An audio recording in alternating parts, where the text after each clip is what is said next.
하나님의 말씀은 요한계시록 7장입니다. 요한계시록 7장 9절부터 14절입니다. 9절부터 14절입니다. 한 절씩 교독하겠습니다. 2일 후에 내가 보니 각 나라와 족속과 백성과 방언에서 아무라도 능히 셀 수 없는 큰 무리가 흰옷을 입고 손에 종려 가지를 들고 보좌 앞과 어린 양 앞에 서서 큰 소리로 외쳐 가로되 구원하심이 보좌에 앉으신 우리 하나님과 어린 양에게 있도다 하니 모든 천사가 보좌와 장로들과 네 생물의 주위에 섰다가 보좌 앞에 엎드려 얼굴을 대고 하나님께 경배하여 가로되 아멘. 찬송과 영광과 지혜와 감사와 존귀와 능력과 힘이 우리 하나님께 세세토록 있을지로다. 아멘 하더라. 장로 중에 하나가 응답하여 내게 이르되 이 흰옷 입은 자들이 누구며 또 어디서 왔느뇨? 내가 가로되 내 주여 당신이 알리이다 하니 그가 나더러 이르되 이는 큰 환난에서 나오는 자들인데 어린 양의 피에 그 옷을 씻어 희게 하였느니라. 아멘. 네, 오늘은 오후에 이어서 요한계시록의 말씀입니다. 요한계시록 7장 9절부터 14절로서 이 말씀은 흰옷 입은 흰옷 입은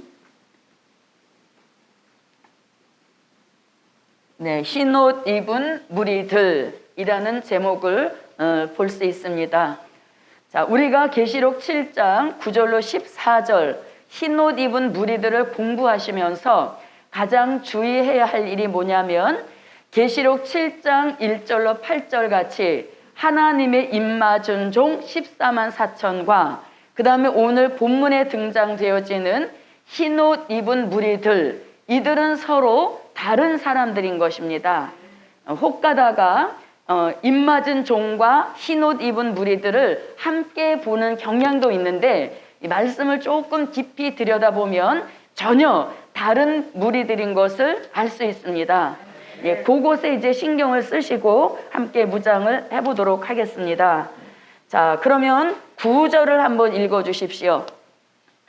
이일 후에 내가 보니 각 나라와 족속과 백성과 방언에서 아무라도 능히 셀 수 없는 큰 무리가 흰옷을 입고 손에 종려가지를 들고 보좌 앞과 어린 양 앞에 서서 네, 자, 그러면 우리가 계시록 7장 1절로 8절의 종들과 그 다음에 9절로 14절의 흰 무리들이 틀리다는 그 첫 번째 증거를 9절 초반절에서 말씀하고 있습니다. 초반절에 뭐라고 하냐면 2일 후에 내가 보니 이렇게 되어 있죠. 2일 후에 내가 보니, 그럼 이 일이라고 하는 것은 어떤 일 후에 내가 또 본 것이 있다, 이런 뜻인 거죠. 그러면 2일 후에 내가 어떤 것을 본 후에 이런 일이 또 있었다는 겁니까? 계시록 7장 1절로 8절 같은 이 일을 본 후에 내가 또 본 것이 있다는 겁니다. 그래서 요 9장 첫머리에서 2일 후에 내가 보니 라고 하는 것은 7장 1절에서 말씀하는 일과 전혀 다르다는 것을 알 수 있죠. 자, 7장 1절을 한번 읽어봅니다. 이일 후에 내가 내 천사가 땅 내 모퉁이에 선 것을 보니 땅의 사방에 바람을 붙잡아 바람으로 하여금 땅에나 바다에나 각종 나무에 불지 못하게 하더라. 네, 자, 그래서 7장 1절에도 시작을 뭐라고 합니까? 2일 후에 내가 내 천사가 땅 내 모퉁이에 선 것을 보니 하면서 입맞은 종이 나오는 과정을 말씀한 겁니다. 그래서 그 과정이 8절에서 끝을 내고 그 다음에 이제 9절이 시작되는 처음에 다시 또 뭐라고 2일 후에 내가 보니 하면서 이 일이라고 하는 것. 자, 여기서 이 일이라고 할 때요, 이 일은 무슨 일? 계시록 7장 1절로 8절 같이 종된 네, 종된 자들이 나오는 과정을 보았다는 것이죠. 그 일 후에 자신이 또 일을 본다는 것입니다. 아멘. 예, 이게 이런 뜻을 가지고 있는 겁니다. 이 일 후에 내가 보니 이렇게 말씀할 때 이 일이라고 하는 것은 계시록 7장 1절로 8절 같이 종된 자들이 나오는 과정을 본 후에 다른 내용을 또 보았다. 이런 뜻으로 이제 9절부터 진행이 되어지는 겁니다. 자, 그럼 이제 9절을 한번 봅니다. 이 일 후에 내가 보니 각 나라와 백성, 족속과 백성과 방언에서 아무라도 능히 셀 수 없는 큰 무리가 흰옷을 입고 나온다. 이렇게 말씀합니다. 자, 그럼 여기서 흰옷 입은 무리들이 나오는 그 때를 가리키는 겁니다. 그러면 흰옷 입은 무리들은 언제 나오냐? 언제 나오는 그 때를 9절에서 알려주고 있는 것입니다. 흰옷 입은 무리가 언제 나오냐? 그 해답을 9절에서 말씀하시는데, 자, 뭐라고 하냐면 각 나라와 족속과 백성과 방언에서 아무라도 능히 셀 수 없는 큰 흰옷 입은 무리가 나온다. 이렇게 말씀하시죠. 자, 그럼 요건 뭐라고 가르치냐면, 자, 나라와 그 다음에 또 뭡니까? 좀 불러주십시오. 네, 족속이 먼저예요? 방언이 먼저예요? 족속과 백성과 네, 방언에서 이렇게 말씀하십니다. 방언에서 나온다는 것이죠. 그러면 이 말씀을 우리가 어디서 많이 들어봤습니다. 어디서 말씀 들어봤습니까? 요한계시록 10장 11절에서 많이 들어봤던 말씀입니다. 자, 그럼 10장 11절을 한번 읽어봅니다. 저가 내게 말하기를 내가 많은 백성과 나라와 방언과 임금에게 다시 예언하여야 하리라 하더라. 네, 요게 순서가 조금 틀려서 그렇지 같은 의미를 가지고 있는 겁니다. 그래서 나라와 족속과 백성과 방언에서 나오는 흰옷 입은 무리다 라고 하는 것은 간접적으로 이 흰옷 입은 무리 언제 나온다는 때를 알려주는 겁니다. 그럼 이들은 언제 나온다? 다시 예언할 때 누가? 하나님의 인맞은 종 14만 4천이 전 세계 나가서 다시 예언할 때 그 외침을 듣고 나오는 무리들이다 라고 하는 것을 이렇게 숨겨놨다는 겁니다. 그래서 그냥 읽고 쓱 지나가면 아무것도 찾아내지 못하는 것입니다. 그런데 이 나라, 족속, 백성, 방언 이 말씀은 바로 여기에 있던 말씀을 이렇게 다시 끌어왔던 거죠. 그 뜻은 뭐냐? 이 흰옷 입은 무리들은 다시 예언할 때 나온다는 것이죠. 그래서 흰옷 입은 무리가 나오는 시기 또는 때는 다시 예언할 때 나온다는 겁니다. 자, 그러함과 동시에 이 흰옷 입은 무리라고 해서 영원히 계속 나오는 게 아니란 얘기인 것이죠. 요 다시 예언이라는 뜻 안에는 흰옷 입은 무리가 나오는 기간도 있다는 겁니다. 아멘. 네, 다시 예언하는 요 기간 동안에만 흰옷 입은 무리가 나오는 것이지 그 전에도 그 후에도 나온다, 나오지 않는다, 안 나온다는 얘기인 거예요. 그래서 여기에서 요런 그런 뜻을 가지고 있는 겁니다. 나오는 때도 알려주시고 그 나오는 기간도 무한정 나오는 것이 아니라 딱 그 기간 동안에만 나오고 끝을 낸다는 것이죠. 그러면 그 기간은 얼마라? 네, 여기에는 기간이 나와 있지 않지만 요 다시 예언하는 기간이 어디에 나와 있는가 하면 요한계시록 11장 3절부터 6절에 보면 다시 예언하는 기간을 아주 정확하게 말씀하고 있습니다. 자, 계시록 11장 3절부터 6절입니다. 내가 나의 두 중인에게 권세를 주리니 저희가 굵은 베옷을 입고 1260일을 예언하리라. 이는 이 땅의 주 앞에 서는 두 감람나무와 두 촛대니 만일 누구든지 저희를 해하고자 한즉 저희 입에서 불이 나서 그 원수를 소멸할지니 누구든지 해하려 하면 반드시 이와 같이 죽임을 당하리라. 저희가 권세를 가지고 하늘을 닫아 그 예언을 하는 날 동안 비 오지 못하게 하고 또 권세를 가지고 물을 변하여 피 되게 하고 아무 때든지 원하는 대로 여러 가지 재앙으로 땅을 치리로다. 아멘. 자, 그러니까 흰 옷 입은 무리들이 나오는 기간은 얼마 동안이다? 네, 오늘 본문 표현대로 한다면 1260일 동안만 나오는 기간이라는 겁니다. 그러니까 흰 옷 입은 무리는 지금 나오는 때가 아니란 얘기인 것이죠. 언제가 딱 시작되어야 다시 예언이 딱 시작되는 그날로 시작하여서 1260일까지에만 흰 옷 입은 무리가 나오는 기간이라는 것을 오늘 여기서 나라 족속 백성 방언에서 나온다라는 말 뜻 안에 이런 비밀을 숨겨놓고 있는 것입니다. 아멘. 네, 그래서 이렇게 나오는 기간은 다시 예언하는 1260일. 요걸 또 다른 표현을 하게 되어지면 주의 재림 전에 오신다 하여서 이것을 전 3년 반 이렇게도 표현을 하는 것입니다.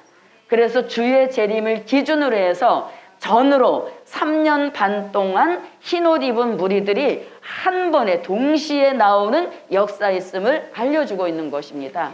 그래서 이런 걸 볼 때에도 이 계시록 7장 1절로 8절에서 하나님의 입맞은 종들과 전혀 다른 사람들이라는 것을 알 수 있는 것이죠. 종들이 나오는 목적은 이들을 환난 가운데 살려내기 위하여서 나오는 역사인 겁니다. 그래서 같은 부류로 봐서는 큰 오류가 발생한다는 겁니다. 자, 그 다음에 다시 9절로 와보십시오. 자, 나라와 족속과 백성과 방언에서 아무라도 능히 셀 수 없다. 자, 셀 수 없다. 그러면 이 흰옷 입은 무리의 수가 예정된 수가 있다 없다? 네, 예정된 수가 없다입니다. 그러나 계시록 7장 1절로 8절에서 종된 자의 수는 이미 예정돼 있죠. 네, 14만 4천이라고 딱 예정이 되어 있기 때문에 흰옷 입은 무리의 수와는 또 틀리다는 얘기인 겁니다. 그래서 여기서 능히 셀 수 없다 이런 걸 볼 때에 예정된 수가 없다. 그러므로 종된 자들과 같이 봐서는 안 된다는 얘기인 겁니다. 그래서 여기서 뭐라고요? 능히 셀 수 없다 이렇게 말씀하는 거죠. 그러므로 계시록 7장 1절로 8절에 예정된 종들의 무리와는 전혀 다른 무리라는 것을 알 수 있다. 아멘. 이렇게 말씀해 주는 겁니다. 자, 그 다음에 이제 또 와보십시오. 자, 능히 셀 수 없는 큰 무리가 무엇을 입고 나온다? 네, 흰 옷을 입고 나온다. 이렇게 말씀합니다.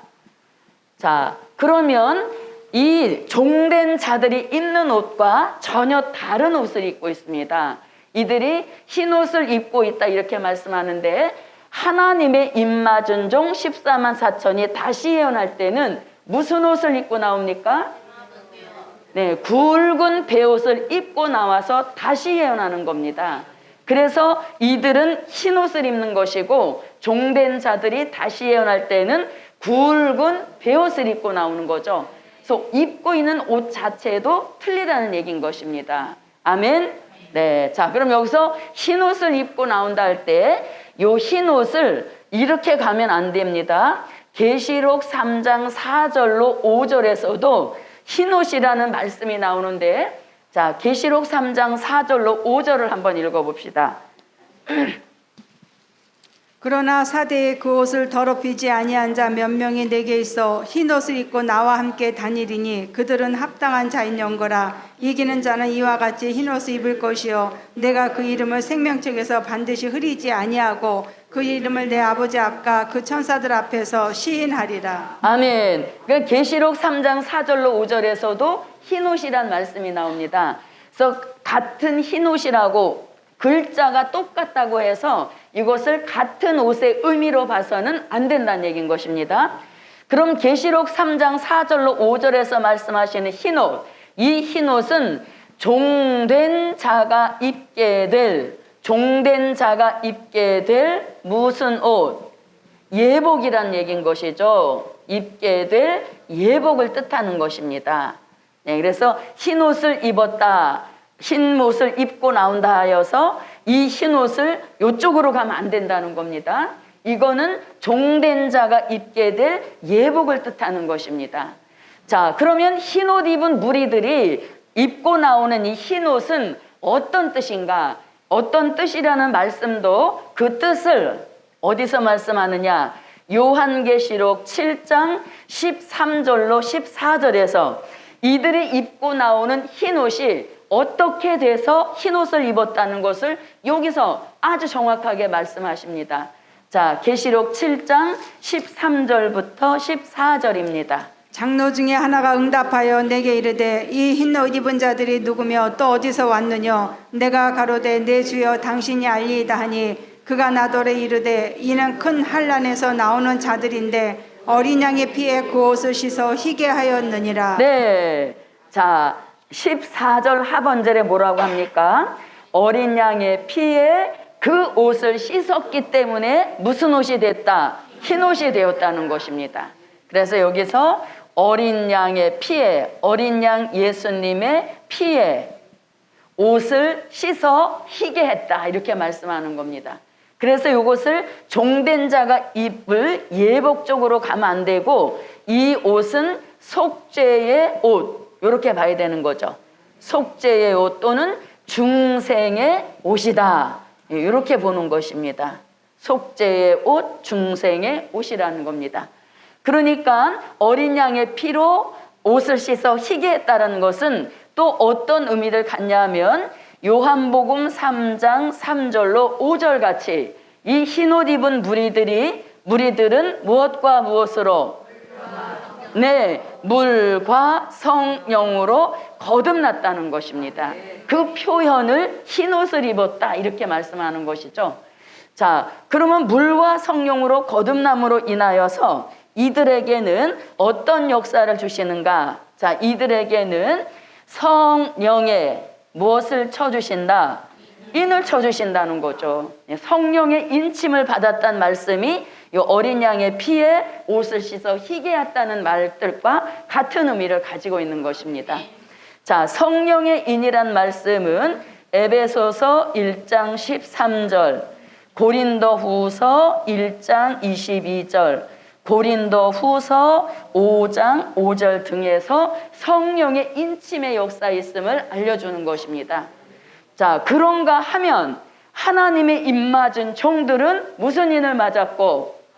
그럼요, 하나님의 인을 이마에 맞고 나오는 거죠. 자, 하나님의 입맞은 종들은 이미 성령의 인은 진작 맞은 것입니다. 그리고 종이 됐다는 표로 이마에 하나님의 인을 하나 더 쳐주시는 역사인 거예요. 그래서 나오는 부류가 완전히 틀리다는 것을 7장 9절로 14절로 조금만 들이다 보면 여기저기서 찾아낼 수 있다는 이야기인 것입니다. 자, 그러면 이제 성령의 인침을 받고 나오는 물이라는 표로 흰옷을 입고 나온다, 이렇게 말씀하고 있습니다.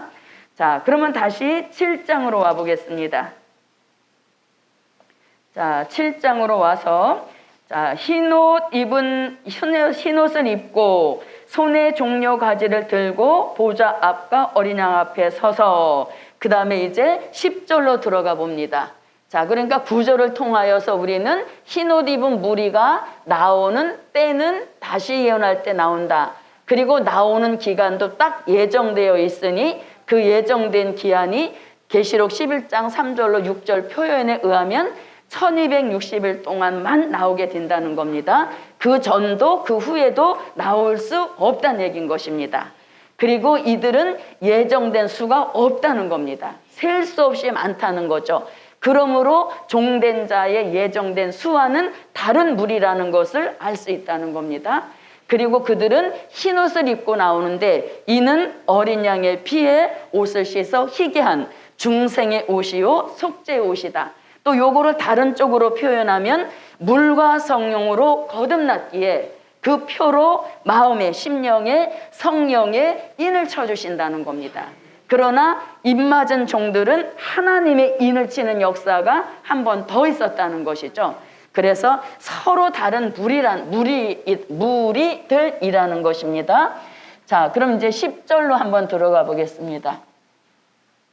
10절을 읽어주십시오. 큰 소리로 외쳐 가로되 구원하심이 보좌에 앉으신 우리 하나님과 어린 양에게 있도다 하니. 네. 자, 누가 큰 소리로 외쳐 구원하심이 이렇게 외치는 겁니까? 누가? 그렇죠. 흰옷 입은 무리들이 자기네가 이제 환난 가운데 구원받아 나온 것이 감사해서 큰 소리로 외치는 것입니다. 자, 큰 소리로 외쳐 가로되 구원하심이 이렇게 말씀합니다. 구원하심이 누구와 누구에게 있도다? 하나님과 어린 양에게 있도다. 이렇게 말씀합니다. 어린 양에게 있도다. 자, 그럼 여기서 이제 조금 더 나가서 생각해 보겠습니다.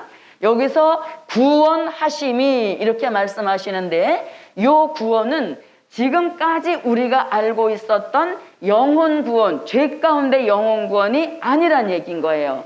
죄 가운데 영혼 구원이 아니라는 것을 어디서 말씀하시냐면 자, 7장 13절로 한번 와보십시오.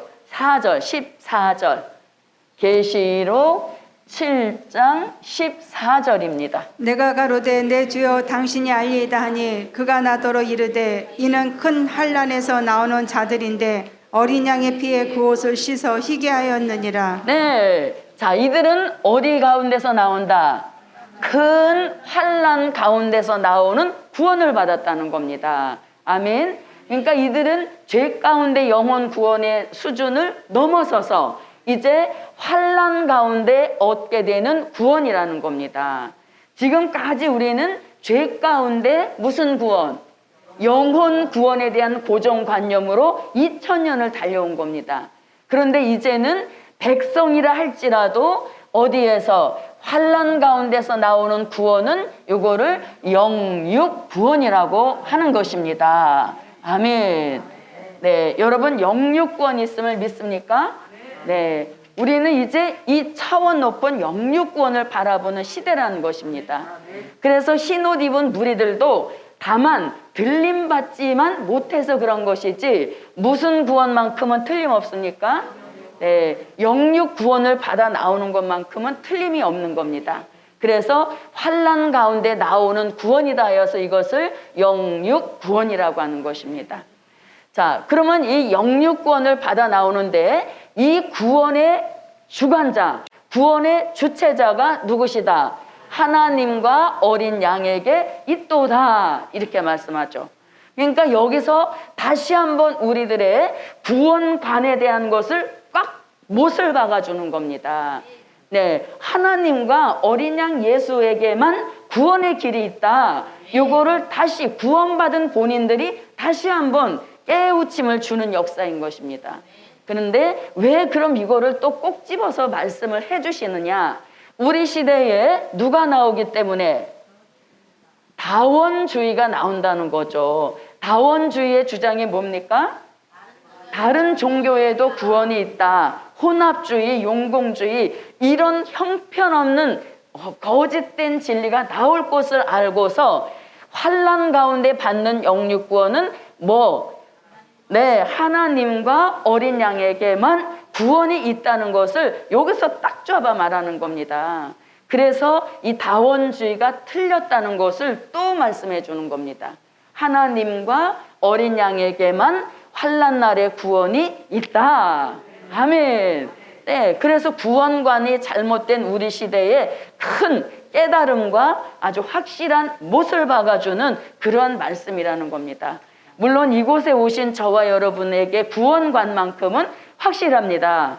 네, 그래서 이런 다원주의 같은 것이 우리와는 상관없지만 혹시라도 우리가 소속된 교권이나 교단이 이런 것을 주장한다면 이건 옳지 않다는 이야기인 것이죠. 그래서 구원하심이 우리 하나님과 어린 양에게 있도다 하면서 딱 끝을 내는 것입니다. 더 이상 토달지 말라는 거예요. 그래서 구원관을 다시 한번 딱 찝어주시는 그런 말씀이라는 겁니다. 자, 그 다음에 다시 와보십시오. 자, 구원하심이 우리 보좌에 앉으신 우리 하나님과 어린 양에게 있도다. 자, 그 다음에 이제 다른 말씀으로 넘어갑니다. 여기 9절로 10절은 누구에 대한 말씀? 흰옷 입은 무리들이 어떤 과정을 통해서 어떻게 나온다. 이렇게 말해놓고 11절에서는 이제 다른 말씀을 말하는 겁니다. 자, 11절을 읽어주십시오. 모든 천사가 보좌와 장로들과 네 생물의 주위에 섰다가 보좌 앞에 엎드려 얼굴을 대고 하나님께 경배하여. 네, 지금 이제 등장인물이 누굽니까? 네, 모든 천사가 이제 등장하는 겁니다. 그래서 모든 천사 이렇게 말씀하는데, 자, 마지막 복음 역사를 위하여서 하나님은 모든 천사를 다 동원하신다. 아멘. 그러니 마지막 복음 역사에 얼마나 큰 힘을 실어주고 계신다는 것을 알 수 있다는 얘기인 겁니다. 모든 천사를 다 동원하셔서 마지막 복음 역사를 돕고 있다. 이런 의미를 가지고 있는 겁니다. 자, 그러면 계시록 7장 11절에서는 모든 천사 이렇게 말씀했는데, 자, 요한계시록 5장 11절을 한번 보겠습니다.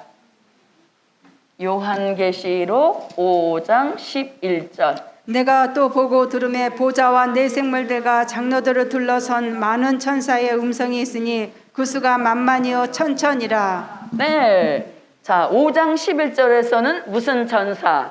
많은 천사. 모든 천사, 많은 천사. 이 천사들이 다 마지막 복음 역사를 위하여서 지금도 쉬지 않고 일하고 있다. 아멘.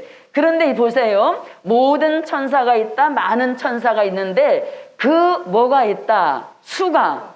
천사들도 수가 있다는 것입니다. 그런데 그 수가 얼마라? 네, 그 수가 만만이요 천천이라. 아멘.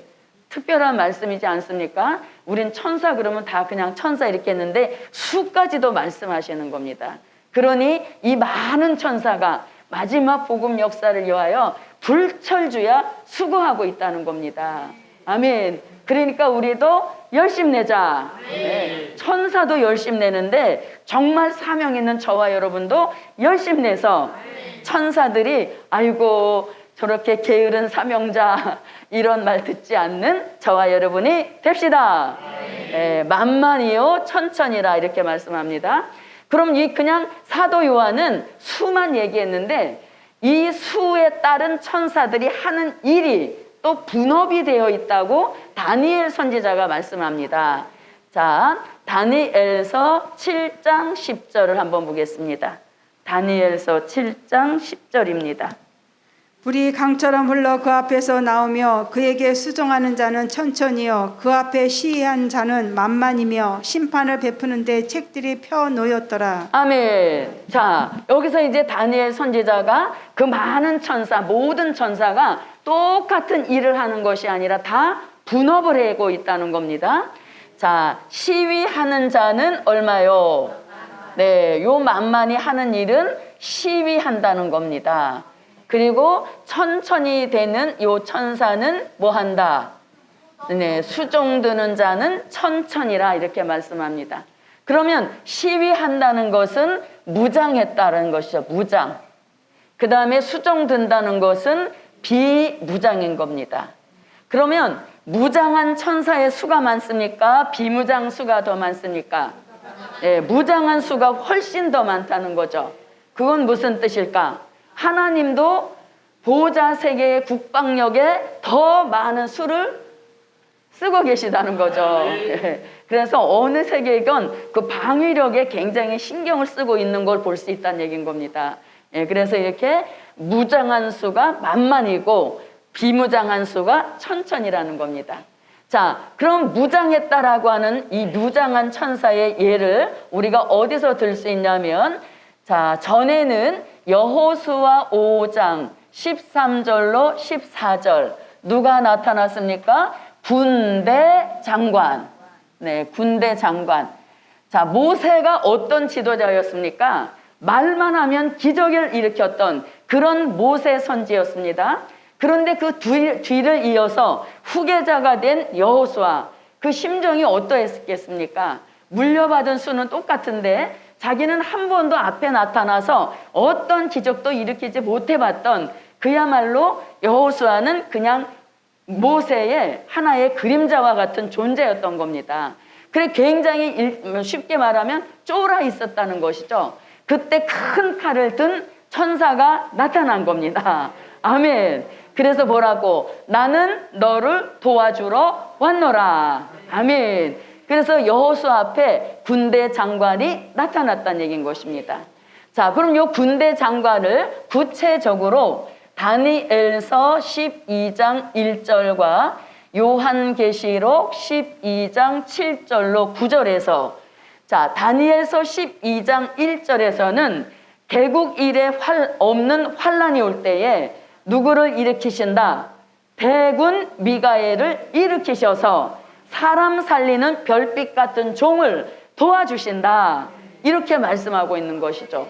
자, 그 다음에 여기서 요건 한번 읽어보겠습니다. 요한계시록 12장 7절부터 8절입니다. 하늘에 전쟁이 있으니 미가엘과 그의 사자들이 용으로 더불어 싸울세 용과 그의 자사들도 싸우나 이기지 못하여 다시 하늘에서 저희의 있을 곳을 얻지 못한지라. 네, 자 7절부터 9절에 보니까 누가 등장합니까? 네, 미가엘. 여기도 미가엘. 그래서 마지막 때에 무장한 대표적인 군대 장관은 미가엘이라는 것입니다. 그래서 하늘의 전쟁에서 공중권세 잡고 있는 용을 쫓아내리는 그 장본인이 미가엘 군대 장관이다. 아멘. 그러니까 미가엘 군대 장관도 마지막 복음 역사를 위하여서 지금 뛰고 있다는 것입니다. 아멘. 그런 역사 있음을 알려주고 있는 것이죠. 자, 그 다음에 비무장한 천사. 자, 비무장한 천사 중에서 가장 대표적인 천사를 우리는 가브리엘로 들습니다. 네, 가브리엘 천사. 큰 기쁨의 좋은 소식을 너희에게 전하노라 하면서 아기 예수 탄생을 알려줬던 천사인 겁니다. 자, 그럼 우리 시대에도 비무장한 천사를 쓰시는데 그 천사 쓰신다는 말씀을 마태복음 24장 30절부터 31절에서 말씀하고 있습니다. 자, 마태복음 24장을 한번 읽어보겠습니다. 마태복음 24장 30절부터 31절입니다. 그때 인자의 징조가 하늘에서 보이겠고 그때 땅의 모든 족속들이 통곡하며 그들이 인자가 구름을 타고 능력과 큰 영광으로 오는 것을 보리라. 저가 큰 나팔 소리와 함께 천사들을 보내리니 저희가 그 택하신 자들을 하늘 이 끝에서 저 끝까지 사방에서 모으리라. 아멘. 자, 마지막에 택하신 종들을 모으셔야 된다는 겁니다. 그 모으셔야 되는데 그 종들은 하나님이 숨겨놓고 감춰 놓으셨다는 거예요. 그러니까 하나님의 전능하신 방법으로 숨겨 놓으시고 감춰 놓으셨으니까 우리가 찾아낼 수 있어요, 없어요? 자, 우리는 내가 감춰 놓은 것도 못 찾아서 쩔쩔맵니다.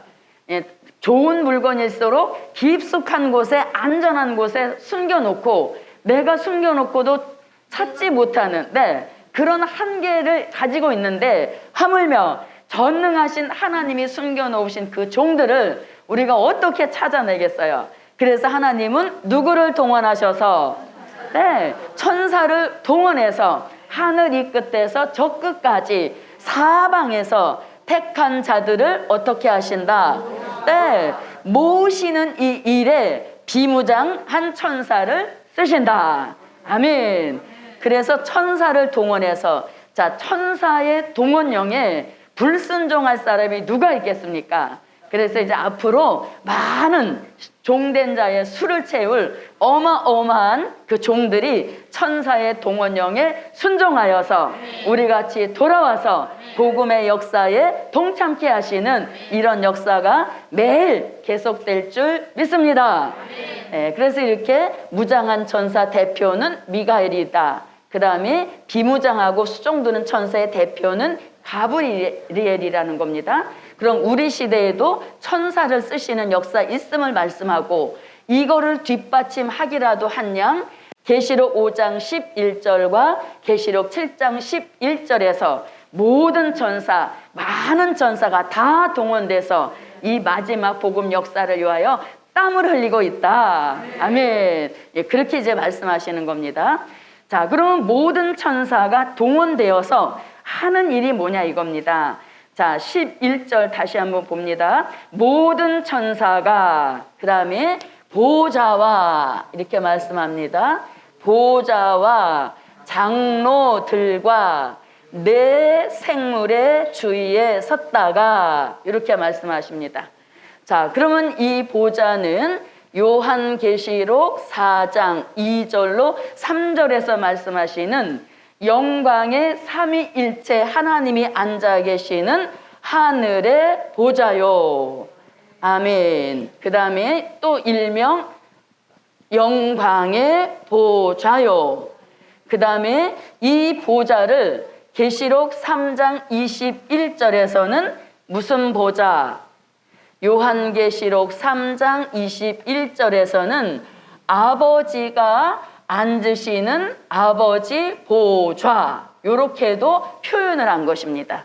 그래서 많은 천사, 모든 천사가 보좌와 그 다음에 장로들, 여기서 장로들은 요한계시록 4장 4절에서 말씀하시는 24 장로들이다. 아멘. 자, 그러면 24 장로라고 말할 수 있는 그 근본은 요한계시록 21장 12절과 요한계시록 21장 14절을 근거해서 요 24 장로라는 숫자가 나오게 됐다는 겁니다. 자, 그러면 계시록 21장 12절을 한번 보겠습니다. 크고 높은 성곽이 있고 12문이 있는데 문에 12천사가 있고 그 문들 위에 이름을 썼으니 이스라엘 자손 12지파의 이름들이라. 네, 12지파의 12지파 족장들의 이름이 기록되어 있다는 겁니다. 12지파 족장들, 이거를 12지파 족장들 합하고 그 다음에 계시록 21장 14절입니다. 그 성에 성곽은 12기초석이 있고 그 위에 어린 양의 12사도의 12이름이 있더라. 네, 12사도 12제자란 뜻이죠.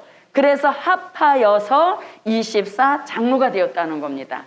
그래서 하나님 보좌가 가장 중앙에 있고 그 다음에 그 보좌를 둘러서 24 장로들이 앉는 24 장로가 삥 둘려 있다는 겁니다. 그 얘기를 지금 다시 하는 겁니다. 어디서 나왔던 요한계시록 4장에서 나왔던 그 하늘교회의 조직을 다시 말씀하는 겁니다. 자, 그 다음에 이제 네 생물이 있다 이렇게 말씀하죠. 이 말씀은 요한계시록 4장 6절로 8절에서 말씀하시는 네 생물인 겁니다.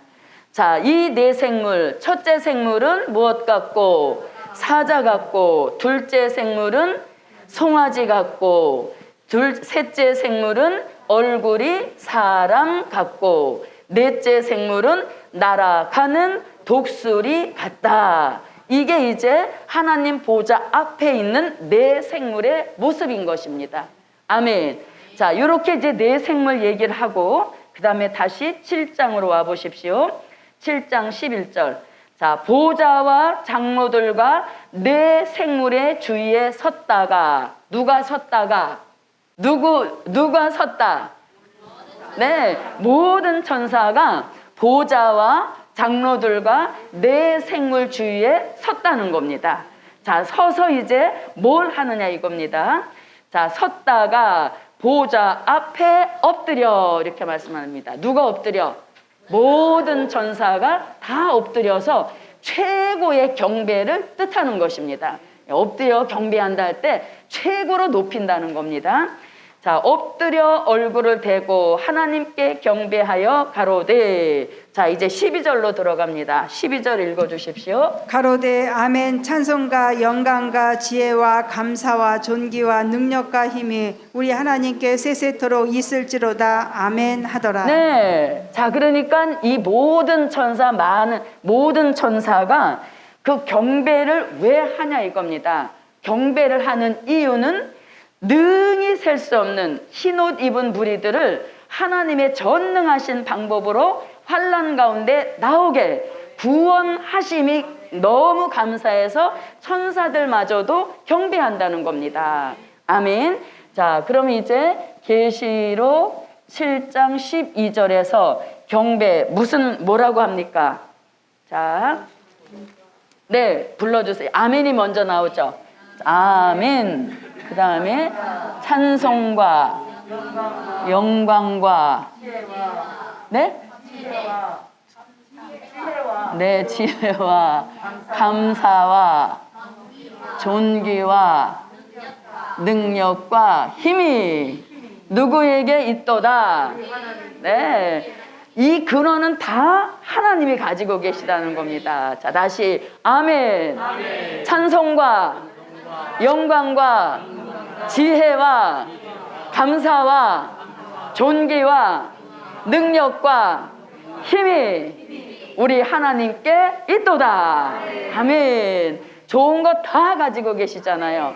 다 가지고 계시다가 하나님의 마음에 쏙 든 그러한 종들에게 쏟아부어 주셔서 이 시대에 지혜 있는 종도 만드시고 능력 있는 종도 만드시고 힘 있는 종도 만드셔서 마지막 시대에 능력 있는 종으로 쓰신다.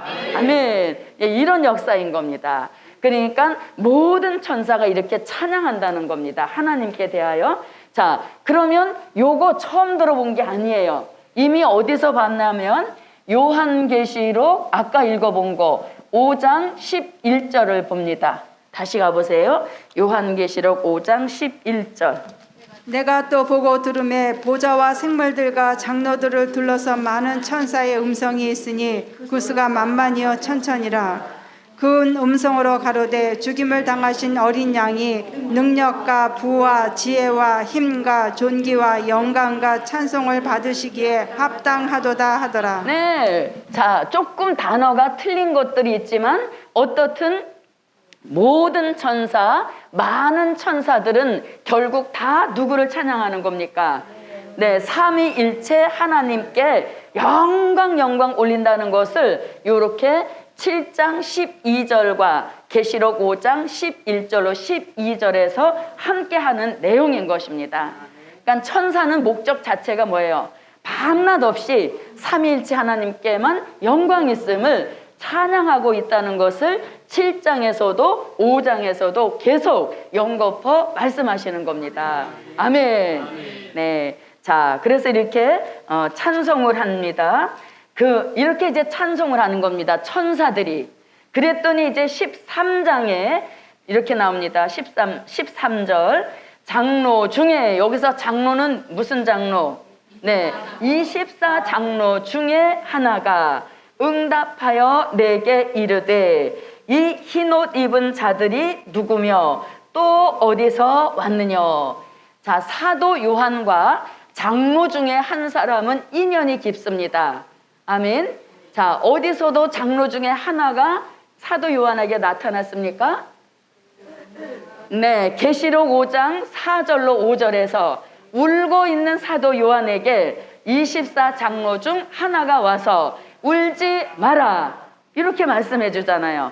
거기서도 24장로 중에 하나가, 여기서도 뭐라고? 24장로 중에 하나가 응답하여 내게 이르되. 내게 이르되 할 때 내게는 누구?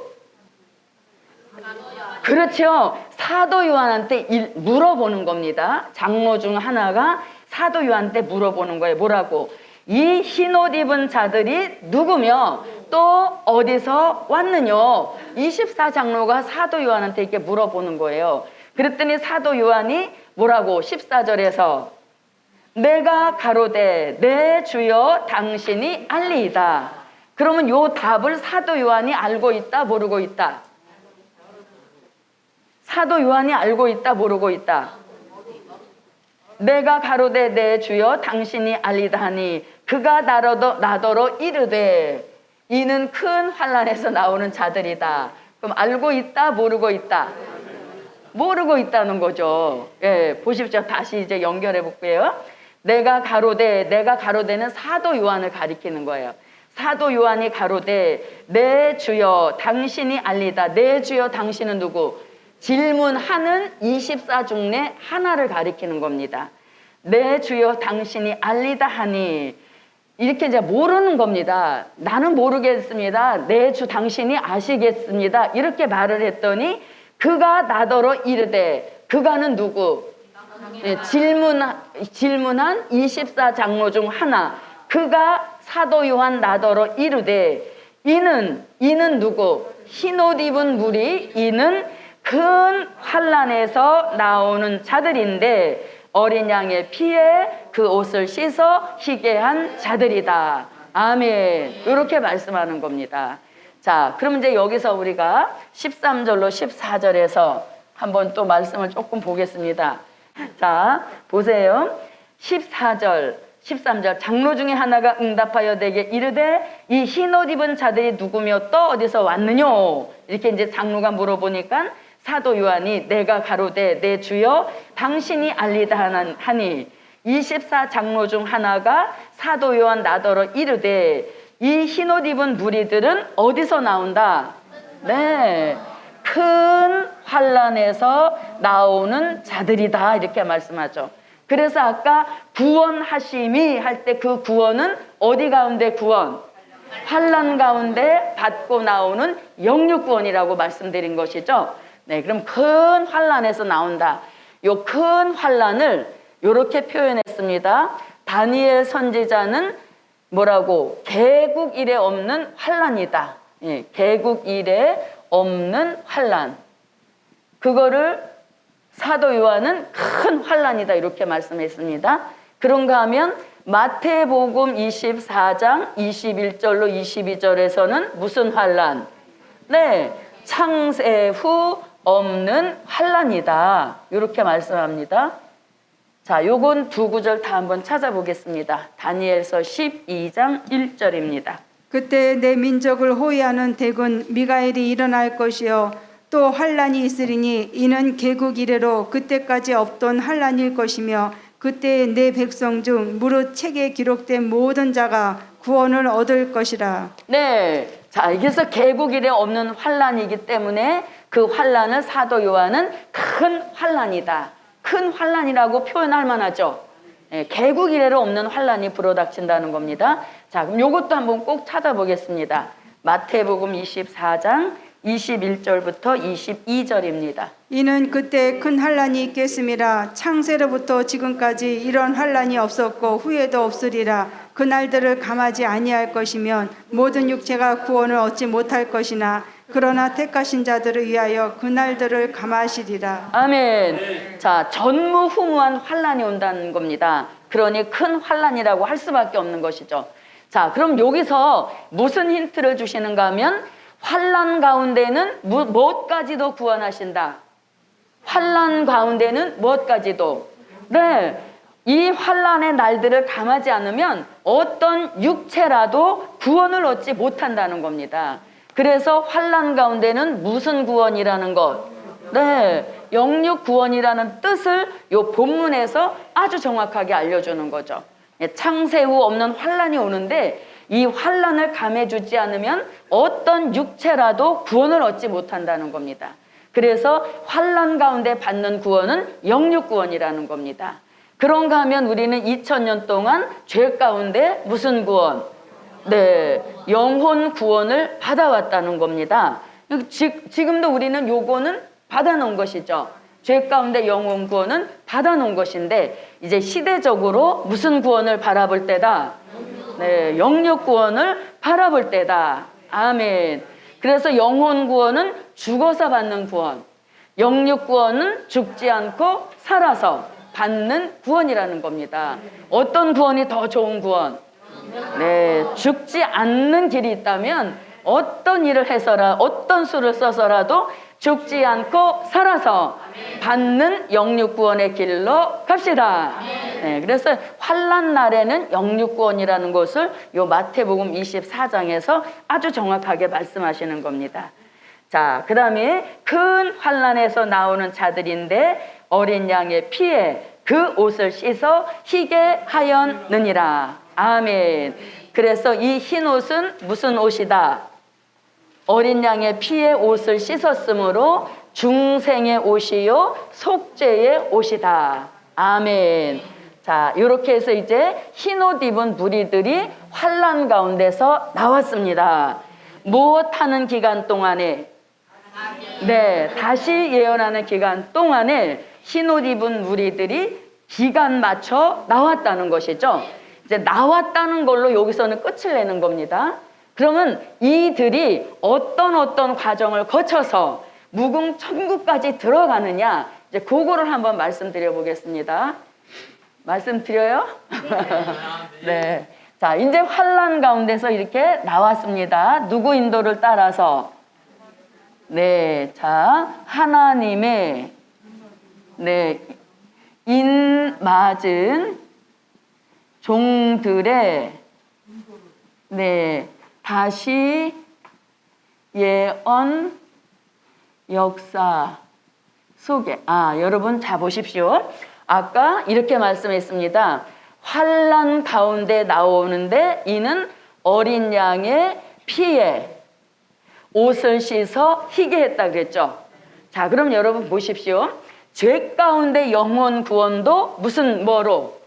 어린 양의 피로써 받는 구원이라는 겁니다. 아멘. 네. 그런데 우리가 2000년 동안 받았던 죄 가운데 영혼 구원도 어린 양의 피라는 얘기인 거예요. 그래서 모든 구원, 다시 말하면 은혜 시대 죄 가운데 받는 영혼 구원도 누구의 피로? 어린 양 예수의 피로 받는 구원이라는 겁니다. 그런가 하면 환난 가운데 받게 되는 영육 구원도 반드시 누구의 피로? 네. 그래서 어린 양의 피는 시대를 초월해서 항상 구원에는 어린 양의 피가 토대가 된다는 얘기인 것입니다. 그래서 어린 양의 피는 시대를 초월해서 영혼 구원이든 영육 구원이든 항상 그 피로서만이 구원을 얻게 된다는 거예요. 그래서 아까 구원하심이 하나님과 어린 양에게만 있도다 하신 그 뜻과 같은 의미가 된다는 겁니다. 그래서 그 피가 얼마나 귀한 피인지 베드로는 베드로전서 1장 19절에서 이 피가 너무 어떤 피다? 보배로운 피다. 그래서 우리는 그걸 줄여서 보혈 이렇게 말씀하는 겁니다. 네, 주의 보혈 능력이 있도다.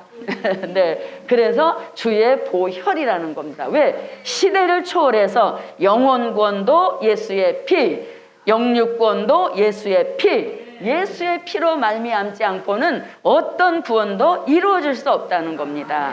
그래서 이렇게 보배로운 피, 그 피를 히브리서 9장 12절로 14절에서도 요한 1서 1장 7절에서도 요한계시록 1장 5절에서도 그 피에 대한 역사를 계속 말씀하시는 겁니다. 그래서 요한계시록 하는 사람들은 예수의 피도 없고 뭐 이상한 그렇게 생각하는데 천만의 말씀인 겁니다. 예수의 피로 시작되는 역사인 것을 계시록 1장 첫머리에서 말씀하고 있는 겁니다. 자, 계시록 1장 5절입니다. 또 충성된 증인으로 죽은 자들 가운데서 먼저 나시고 땅의 임금들의 머리가 되신 예수 그리스도로 말미암아 은혜와 평강이 너희에게 있기를 원하노라. 우리를 사랑하사 그의 피로 우리 죄에서 우리를 해방하시고. 아멘. 네, 그의 피, 누구의 피? 네, 어린 양 예수의 피로 우리를 모든 죄에서 해방하셨다. 아멘. 그런 역사인 겁니다. 자, 그러면 이런 흰옷 입은 무리들이 하나님의 입맞은 종들의 다시 예언 역사 속에, 자, 다시 예언 역사 속에 환난 가운데 나와서 입맞은 종들의 인도를 따라 나와서 어디로 들어간다? 네, 예비처로 들어가야만 영육구원을 아주 안전하게 이룰 수 있다는 겁니다. 아멘. 네, 예비처로 들어간다는 겁니다. 자, 그러면 예비처로 들어간다. 자, 그럼 예비처라는 말씀은 요한계시록 12장 6절과 요한계시록 12장 13절부터 16절까지 해서 예비처에 대한 말씀을 하고 있습니다. 자, 그러면 계시록 12장 6절을 먼저 읽어봅니다. 그 여자가 강야로 도망하며 거기서 1260일 동안 저를 양육하기 위하여 하나님의 예비하신 곳이 있더라. 아멘. 자, 그러면 여러분 여기 이제 예비처에 대한 설명입니다. 자, 그러면 예비처에 들어가는 목적, 왜 들어가야 되냐? 흰옷 입은 무리로 나왔다 할지라도 반드시 어디를 들어가야 된다? 예비처에를 들어가야 되는 겁니다. 그 목적은 두 가지로 보는 겁니다.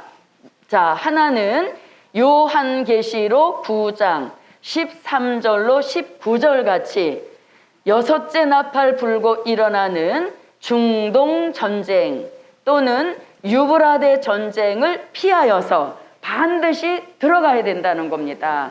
안 들어가면 3분의 1 속에 포함돼서 죽어버릴 수도 있다는 얘기인 것이죠. 그래서 중동 전쟁을 피하여 반드시 들어가야 된다는 것입니다.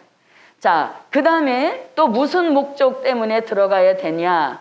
요한계시록 13장 같은 무슨 시대를 피하여서 수정통치 시대를 피하여 들어가야 하는 곳이 어디다? 예비처라는 것입니다. 자, 이렇게 이제 수정통치 시대에 들어가야만 짐승표도 받지 않는다는 것이죠. 짐승표를 받게 되어지면 불못에 들어가는 결과가 오기 때문에 반드시 어디에 들어가야 된다? 예비처로 들어가야 된다는 겁니다. 자, 그러면 여러분 보십시오. 자, 이렇게 목적은 이렇게 밝혔습니다. 자, 그 다음에 이 예비처에 들어가는 그 목적과 자, 여기서 자, 수정통치 시대를 피하여 들어간다는 요 말씀이 아주 정확하게 나오는데 여기 나옵니다. 자, 13절부터 16절을 한번 봅니다. 용이 자기가 땅으로 내어 쫓긴 것을 보고 남자를 낳은 여자를 핍박하는지라 그 여자가 큰 독수리의 두 날개를 받아 광야 자기 곳으로 날아가 거기서 그 뱀의 낯을 피하여 한 때와 두 때와 반 때를 양육받음에 여자의 뒤에서 뱀이 그 입으로 물을 강같이 토하여 여자를 물에 떠내려 가게 하려 하되 땅이 여자를 도와 그 입을 벌려 용의 입에서 토한 강물을 삼키니. 네, 자 14절에서 뭐라고? 이 여자가 광야로 도망했는데 누구의 낯을 피하여? 네, 뱀의 낯을 피하여 이렇게 말씀합니다. 그럼 요 뱀은 우리가 어디서 찾아볼 수 있느냐? 요한계시록 12장 7절로 9절에 보니까 용은 곧 누구라? 네, 용은 옛 뱀이라는 겁니다. 그러니까 뱀의 낯을 피하여 들어갔다라고 하는 것은 곧 누구를 피하여? 네, 용을 피하여 어디에 들어가야 된다? 예비처에 들어가야만 된다는 것입니다. 그럼 왜 용의 낯을 피하여야 되느냐? 그 목적은 요한계시록 13장 1절로 2절에서 용을 피하여 들어가야만 하는 이유를 여기서 알려주는 겁니다. 자, 계시록 13장 1절부터 2절입니다. 내가 보니 바다에서 한 짐승이 나오는데 뿔이 여리어 머리가 7이라 그 뿔에는 10면류관이 있고 그 머리들에는 참남된 이름들이 있더라. 내가 본 짐승은 표범과 비슷하고 그 발은 곰의 발 같고 그 입은 사자의 입 같은데 용이 자기의 능력과 보좌와 큰 권세를 그에게 주었더라. 네, 자, 용이 수정통치 시대의 지배자인 짐승에게 자기가 가지고 있는 능력과 권세와 무엇까지 보호자를 주었다는 거예요. 그래서 용은 수정통치 시대에 보이지는 않지만 진짜 실세라는 것을, 아멘. 네, 수정통치 시대의 가장 우두머리 실세라는 것을 계시록 13장 1절로 2절에서 알려주고 있다는 얘기인 겁니다. 그래서 여기서 뱀의 낯을 피하여 들어간다 할 때 이 뱀은 누구냐? 계시록 12장 7절로 9절에 보니 용의 정체는 옛 뱀이요 이렇게 말씀하죠. 그래서 용의 낯을 피하여 들어갔다는 말씀과 같은 뜻이란 얘기예요. 그러면 왜 용의 낯을 피해야 되느냐? 그 그 이유는 계시록 13장 1절로 2절에서 수정통치 시대를 지배하는 짐승이 있는데 이 짐승은 무신론 공산주의라는 겁니다. 이 짐승한테 통치자가 될 수 있도록 보좌를 준 장본인이 누구라? 용이라는 거예요. 그래서 용이 보이지는 않지만 수정통치 시대의 실세 아주 꽉 잡고 있다는 겁니다. 그래서 용의 낯을 피한다는 것은 수정통치 시대를 피하여 들어가는 곳이 어디다? 예비처라는 곳입니다. 그래서 들어가지 않으면 짐승표를 받을 수밖에 없다는 얘기인 것입니다. 자, 그러면 예비처에 들어가 있는 기간이 얼마냐 이겁니다. 예비처에 들어가 있는 기간을 이렇게 표현했습니다. 자, 계시록 12장 6절에서는 얼마라? 1260일 이렇게 표현했고 또 요한계시록 13장 아까 읽어봤던 14절에서는 뭐라고? 그렇지. 한때, 네, 두때, 네, 반때 이렇게 표현한 겁니다. 그런데 이것은 날수로 봤을 때는 1260일이고 년수로 봤을 때는 한때 1년, 두때 2년 합하여 3년 반이란 얘기인 겁니다. 중요한 것은 주의 재림 후에 있는 일이라 하여서 이것을 후 3년 반 이렇게 하는 것입니다. 네, 후 3년 반. 그러니까 재림 후에 있게 되는 수정통치 시대를 피하기 위하여서 반드시 어딜 들어가야 된다? 예배처를 들어가야만 흰옷 입은 무리의 그 영혼 구원의 생존권을 보장받을 수 있다는 얘기인 것이죠. 그렇지 않으면 여기 들어가서 짐승표를 받음으로 이 불못에 들어갈 수밖에 없다는 얘기인 겁니다. 자, 그러면 계시록 13장 14절을 한 번 더 읽어보겠습니다. 짐승 앞에서 받은 바 이적을 행함으로 땅에 거하는 자들을 미혹하며 땅에 거하는 자들에게 이르기를 네, 13장 14절 12장입니다. 12장 죄송합니다. 14절. 네, 여기 12장 요거 고쳐주셔야 됩니다. 네, 12장 14절입니다. 그 여자가 큰 독수리의 두 날개를 받아 강야 자기 곳으로 날아가 거기서 그 뱀의 낯을 피하여 한때와 두때와 반때를 양육받으매.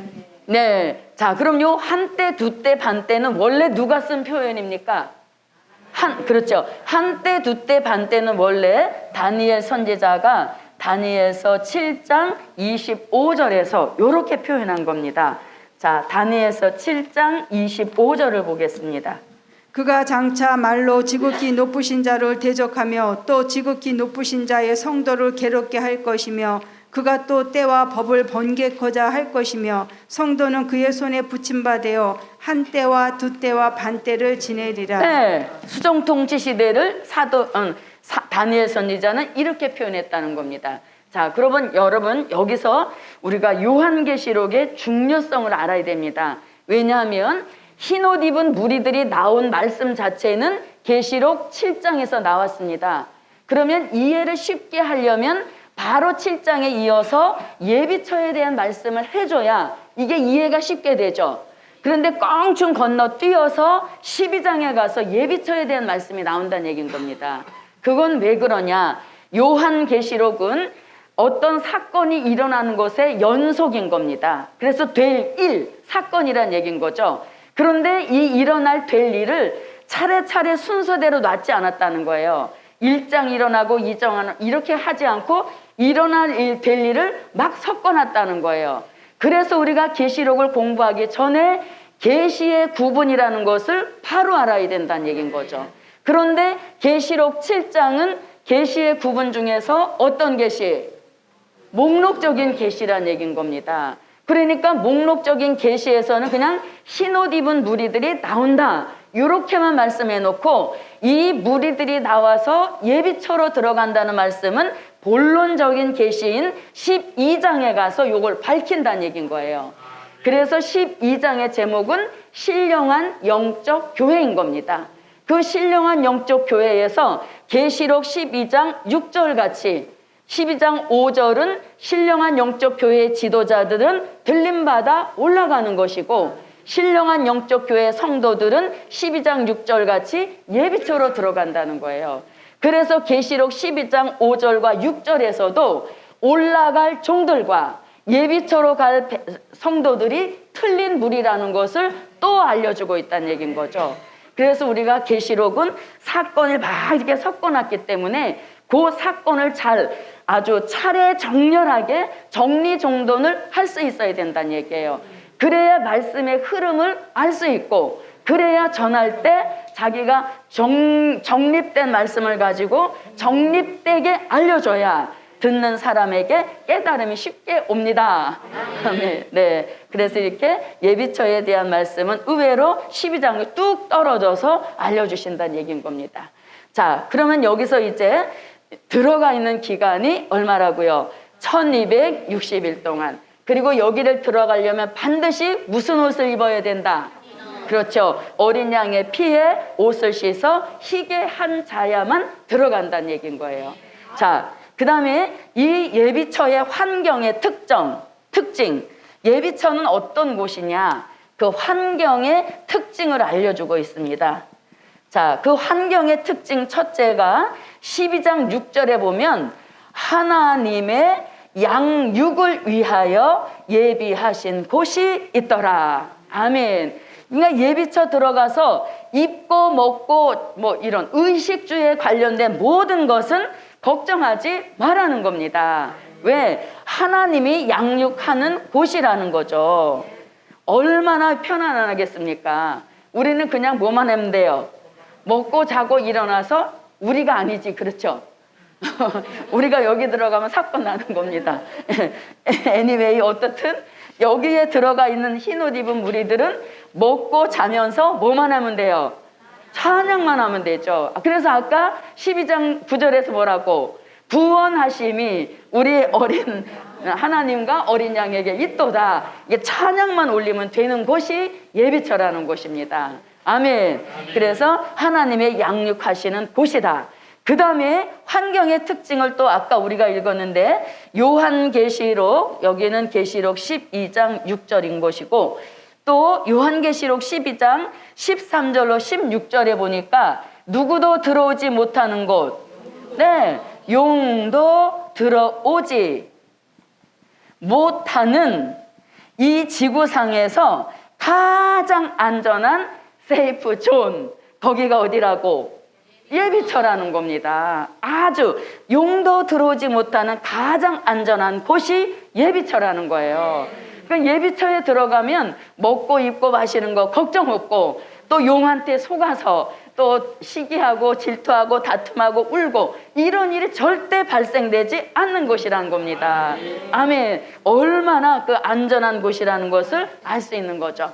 자, 12장 13절로 16절을 다시 한번 읽어봅니다. 12장. 용이 자기가 땅으로 내어 쫓긴 것을 보고 남자를 낳은 여자를 핍박하는지라. 그 여자가 큰 독수리의 두 날개를 받아 광야 자기 곳으로 날아가 거기서 그 뱀의 낯을 피하여 한 때와 두 때와 반 때를 양육받음에 여자의 뒤에서 뱀이 그 입으로 물을 강같이 토하여 여자를 물에 떠내려가게 하려 하되 땅이 여자를 도와 그 입을 벌려 용의 입에서 토한 강물을 삼키니. 아멘. 네. 그러니까 지금은 용이 들어가지 못하는 곳이 없죠. 우리 마음에까지도 들락날락하는 그런 현실인데, 예비처는 이 영체라 할지라도 절대로 들어오지 못하는 이 지구 땅에서 가장 안전한 곳이다. 이 안전한 곳에 들어가서 하나님의 양육을 받으며 3년 6개월 동안 사시기를 예수의 이름으로 축원합니다. 그런데 다행입니다. 아멘이 그렇게 크지가 않았다는 것이에요. 네. 자, 그래서 이렇게 환경은 뭐 의식주라든가 영적으로라든가, 그런데 이런 건 있습니다, 여러분. 자, 용도 들어오지 못하는 가장 안전한 것이 예비처라 했습니다. 그러니까 현실적으로 저와 여러분의 장막, 우리의 집을 하나님께서 완전하게 안전하게 지켜주셔서 용도 들어오지 못하는 현대판 예비처의 축복, 저와 여러분의 장막에 함께 주시라. 네, 그래서 우리 장막을 놓고 기도할 때에 그렇게 기도하십시오. 아멘. 네, 그래서 어떤 가정에 신방을 갔는데 딱 주신 말씀이 이거였어요. 용도 들어오지 못하는 장막의 축복. 이게 이제 그 신방 받는 가정에 주신 제목이었습니다. 그러니까 얼마나 신방 제목으로는 최고죠. 입주 처음 이사해서 그 입주 설교로다가 이런 말씀을 주셨다는 얘기인 거죠. 그래서 우리 저와 여러분의 장막이 뭣도 들어오지 못하는, 네, 용도 들어오지 못하는 이 지구상에서 가장 안전한 예비처와 같은 축복 우리 장막에 주십시오. 네, 그러한 기도가 함께 하시기를 바랍니다. 네, 그런데 보십시오. 자, 아까 흰옷 입은 무리들이 나오는 기간이 있다 그랬죠. 그 기간이 얼마라? 1260일. 그러니까 나오는 기간과 예비처에 들어가 있는 기간이 똑같죠. 날짜적으로는 똑같아요. 그러나 1260일이 주의 재림 전이냐, 그 1260일이 주의 재림 후냐, 여기에 따라서 나오는 때, 보호 들어가는 때가 틀리다는 얘기인 겁니다. 이게 이해가 가셨어요? 네. 자, 아까 우리가 예비처로 다시 예언할 때 입맞은 하나님의 흰옷 입은 무리들이 나오는 기간이 1260일이라 그랬잖아요. 무슨 기간과 같다고? 그렇지. 다시 예언하는 기간과 흰옷 입은 무리들이 나오는 기간이 같다 그랬죠. 그래서 기간 자체는 나오는 기간과 그 다음에 예비처에 들어가 있는 기간이 똑같다는 얘기예요. 날수 자체는 똑같은데 이 날수가 주의 재림 전이라면 나오는 기간인 것이고, 주의 재림 후라면 어디에 들어가 있는 기간? 그렇죠. 예비처에 들어가 있는 기간이란 얘기인 거예요. 요 뜻을 아시겠습니까? 네, 그래서 주의 재림을 이렇게 중심에다 놓고, 주의 재림이 중심에다 놓고 요렇게 하면 요게 전 3년 반, 네, 1260일 다시 예언하는 기간이면과 동시에 흰옷 입은 무리들이 나오는 기간이란 얘기인 거예요. 그 다음에 똑같은 3년 반이지만 주의 재림 후에라고 하는 것은 예비처에 들어가는 기간과 똑같다는 얘기인 거예요. 그래서 전이냐 후냐 따라서 나오는 기간, 들어가서 예비처에 들어가서 양육받는 기간이란 얘기인 겁니다. 그 중심은 주의 재림에다가 둔다는 얘기인 것입니다. 아멘. 네, 자, 이렇게 해서 이제 예비처로 들어가는 겁니다. 그럼 예비처에 들어가서 하루 이틀 사흘 살다가 며칠이 지나갔다. 네, 1260일, 또 얼마가 한때 두때 반때가 지나간 겁니다. 그러면 이제 무슨 시대가 끝났다는 것과 똑같아요? 그럼요. 수정통치 시대가 똑같다는 것과 같은 의미인 겁니다. 아멘. 그러므로 인하여서 예비처에서 한 번 더 옮겨져야 되는 겁니다. 그게 어디냐면 보호처로 옮겨져야 한다. 네, 보호처로 반드시 옮겨져야 되는 겁니다. 자, 그러면 보호처로 들어가는 사람들은 누구일까요? 그렇죠. 흰옷을 입고 예비처에 들어가 있던 그 사람들이 그대로 어디로? 보호처로 옮겨진다는 겁니다. 그러면 보호처로 옮겨지는 목적이 있습니다. 자, 왜 옮겨져야 됩니까? 네, 그걸 그냥 편안하게 사한자의 심판을 피하기 위하여.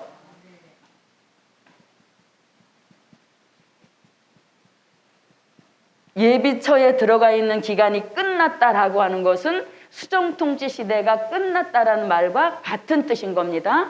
그러므로 인하여서 이제 사한자의 심판이 진행이 되어지니 어디로 옮겨져야 된다? 보호처로 옮겨져야 된다는 겁니다. 그래서 요거를 사한자의 심판을 피하기 위하여 들어가는 겁니다. 자, 그러면 사한자의 심판은 그 방법이 뭐라고요? 요한계시록 16장 같이 진노의 대접, 네, 일곱 대접 재앙이 쏟아지는 이 재앙을 피하기 위하여 들어가는 곳이 어디라? 보호처라는 것입니다. 아멘. 자, 그러면 잘 보십시오. 자, 옛날에 히브리 민족이 애굽 땅에 살 때 히브리 민족만 살고 있던 지역이 고센 땅이었습니다. 고센 땅은 특별한 하나님의 보호가 있었죠. 그래서 출애굽하기 전에 10가지 재앙이 쏟아질 때, 10가지 재앙이 쏟아질 때도 이 고센 땅만큼은 하나님 완전하신 방법으로 보호해 주셔서 재앙이 하나도 내리지 않았던 겁니다. 그와 마찬가지로 보호처가 똑같은 이런 것이 재현되는 겁니다. 그래서 아무리 7대접 재앙이 지구 전체를 쏟아도 어디에는, 보호처에는 절대로 한 방울도 쏟아지지 않는 안전한 곳이 보호처란 얘기인 겁니다. 그래서 보호처에 이제 이걸 피하기 위하여 들어가는 겁니다. 자, 그 다음에 보호처로 옮겨서 들어가 있는 기간은 얼마인가? 자, 요 기간은 이제 아주 상세하게 계산할 기간이 있지만 편의상 사한자의 심판 기간 동안만, 사한자의 심판 기간 동안만 어디에 들어가 있는다? 네, 보호처에 들어가 있는 것입니다. 자, 그러면 요 흰옷 입은 무리들이 예비처를 거쳐서 보호처로 옮겨진다는 말씀, 그 말씀이 아까 연결되어집니다. 계시록 7장 14절로 15절, 여기서 이제 보호처로 들어간다는 말씀이 계시록 7장 9절로 13절의 말씀으로 연결이 되어지는 거예요. 자, 계시록 7장 15절로 16절입니까? 네, 한번 보겠습니다.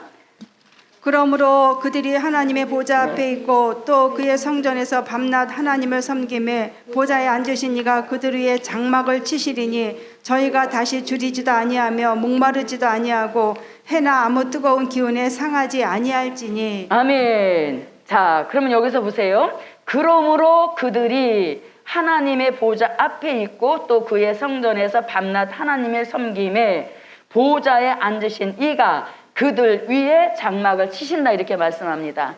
그런데 여기서 하나님의 보좌 앞에 있고 성전에서 밤낮 하나님을 섬긴다, 이렇게 말씀하니까 이들도 들림받았다, 이렇게 말씀하시는 분들도 계시다는 거예요.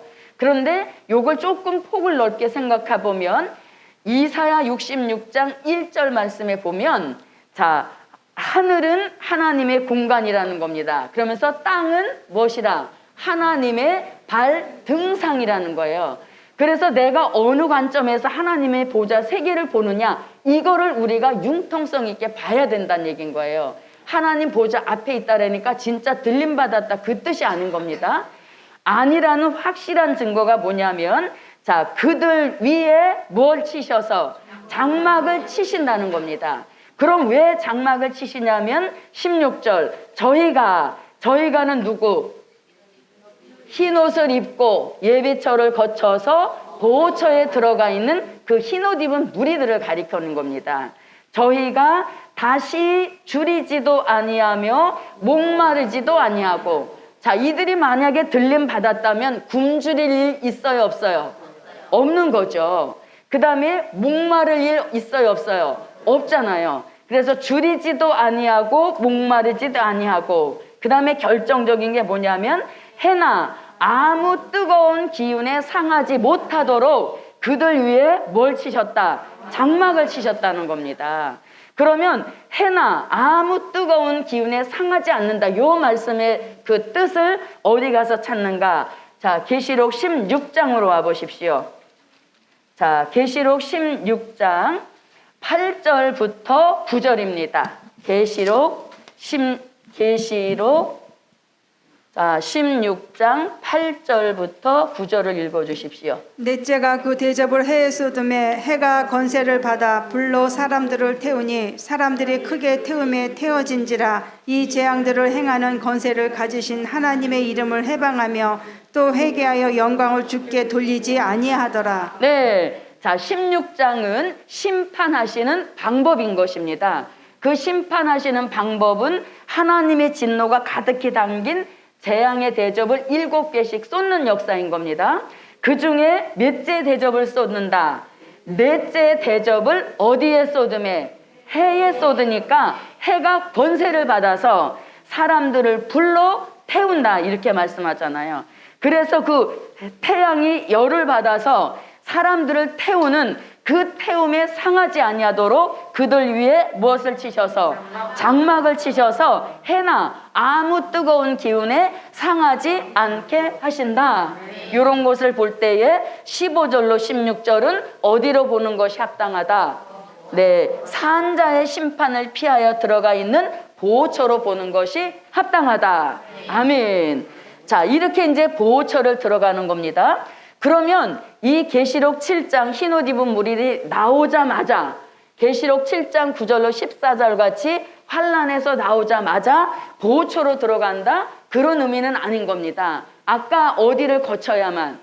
예비처에 들어가서 중동 전쟁과 수정통치 시대를 피하여 있다가 수정통치 시대가 끝나면서 공중에 계시던 예수님이 지상에 내려오셔서 사한자의 심판을 진행하실 때 그때에 맞춰서 보호처로 옮겨진다는 얘기인 거예요.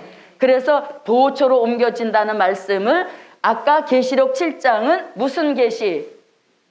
목록적인 계시라 그랬잖아요. 여기서 목록적인 계시로 내다보는 겁니다.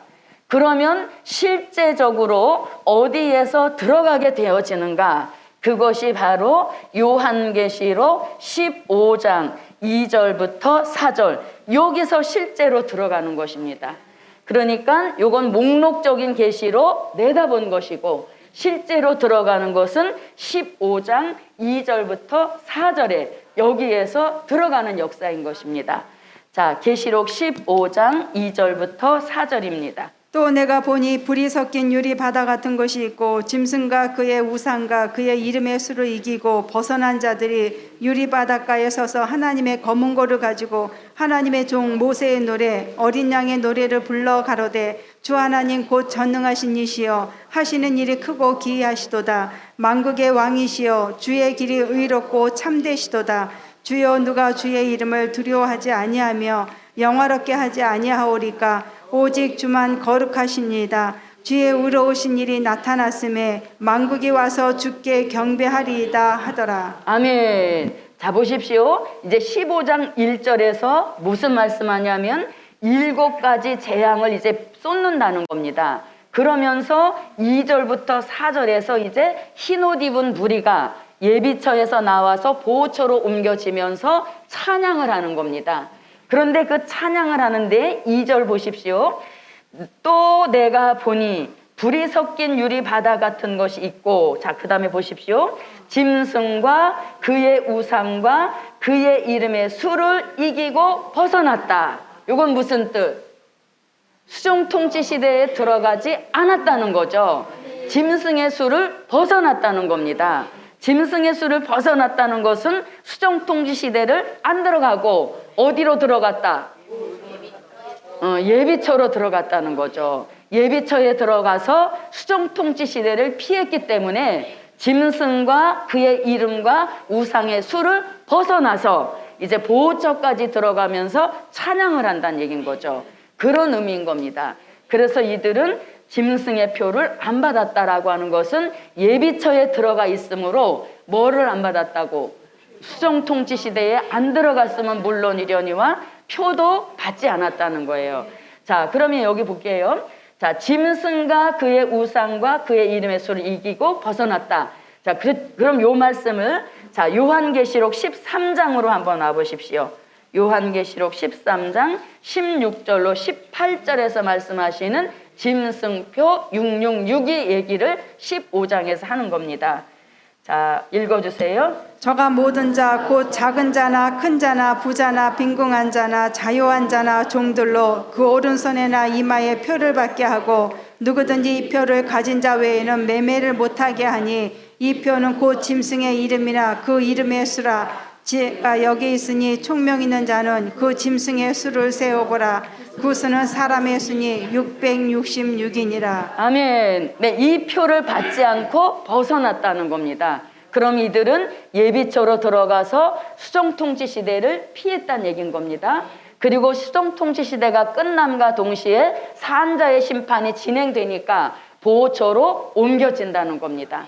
그런데 그 옮겨진다는 것이 14절을 끝으로 15절에서 바로 연결이 되는데 그렇다고 7장에서 보호처로 들어가는 건 아니란 얘기인 거죠.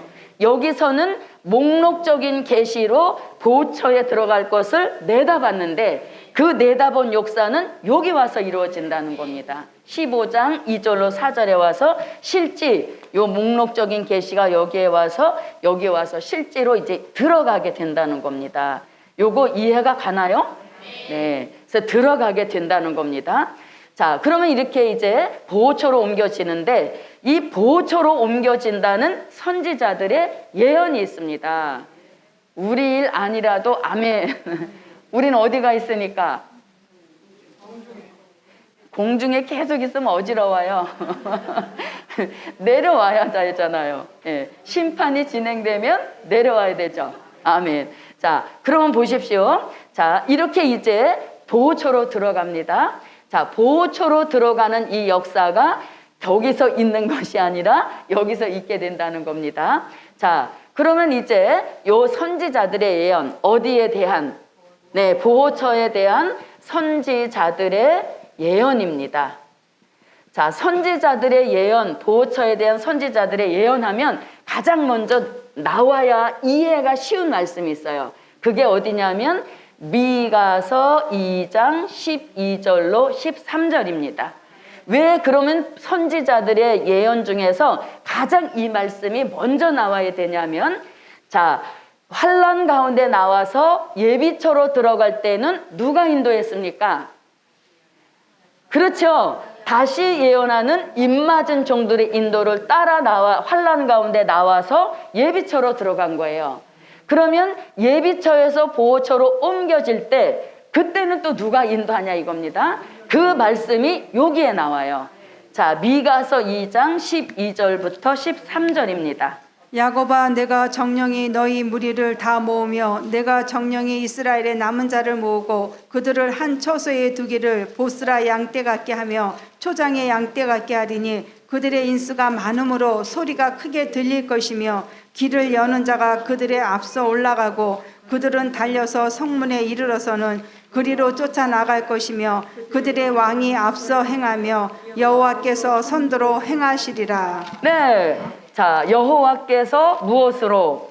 선두로 행하시리라. 그런데 길을 여는 자가 있다. 선두로 행하신다. 누가? 여호와, 왕이 이렇게 말씀합니다. 거기서 왕이라고 하는 것은 만왕의 왕, 만주의 주 예수님이 직접 예비처에서 보호처로 옮겨지는데 앞장서신다는 겁니다. 아멘. 그래서 예비처로 들어갈 때는 입맞은 종의 인도를 따라 들어가는 것이고 예비처에서 보호처로 옮겨질 때는 미가 선지자의 예언을 보니까 만왕의 왕이 되시는 예수님이 직접 길을 여시고 인도하신다는 거예요. 자, 그럼 여기 한번 볼게요. 자, 여기서 뭐라고 하냐면 12절 하반절에 보니까 이렇게 말씀합니다. 그들의 인수가 많음으로 소리가 크게 들릴 것이다. 인수가 많다. 아까 우리 어디서 들어봤습니까? 네, 계시록 7장 9절로 14절에서 능히 셀 수 없다 이렇게 말씀하시잖아요. 그 능히 셀 수 없는 그 사람들과 여기서 말씀하시는 인수가 많다는 뜻과 같은 의미인 것입니다. 또 다니엘서 12장 3절 말씀에 보면 지혜 있는 자는 궁창의 빛과 같이 빛날 것이요 많은 사람을 옳은 대로 돌아오게 한 자는 별과 같이 영원토록 비치리라 그랬죠. 그래서 다니엘서 12장 3절에서는 많은 사람을 가리키는 것이고 계시록 7장 9절로 4절에서는 능히 셀 수 없다. 그리고 미가서 2장 12절로 13절에서는 인수가 많다. 그래서 떠드는 소리도 크게 들린다. 이렇게 말씀하고 있는 겁니다. 자, 그래서 보호처에 대한 예언은 가장 먼저 미가 선지서가 나와야 되고, 자, 그 다음에 이사야 4장 5절로 6절에서도 이 보호처에 대한 말씀을 하고 있습니다. 또 이사야 26장 20절에서도 이사야 26장 20절, 이사야 33장 20절로 23절. 자, 그 다음에 스바냐 2장 6절로 7절, 시편 66편 1절로 6절. 그다음에 아까 나왔죠. 이제 계시록으로 들어가 보는 겁니다. 여기서 이제 계시록 7장 15절로 16절. 요것이 다 어디에 대한 보호처에 대한 선지자들의 예언인 것입니다.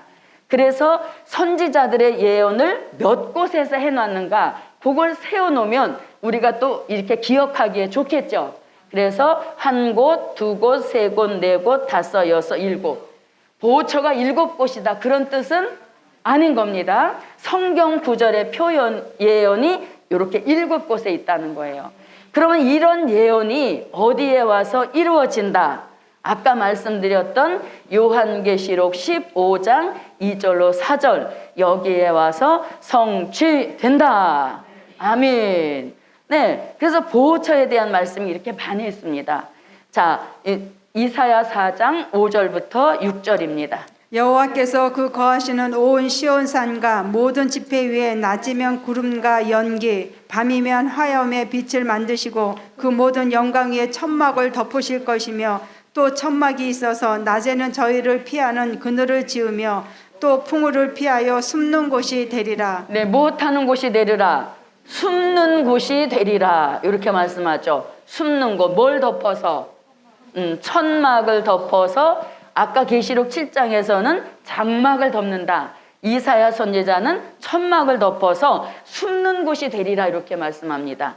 자, 이사야 26장 20절입니다. 내 백성아 갈지어다. 내 밀실에 들어가서 내 문을 닫고 분노가 지나기까지 잠깐 숨을 지어다. 네, 어디에 들어가서?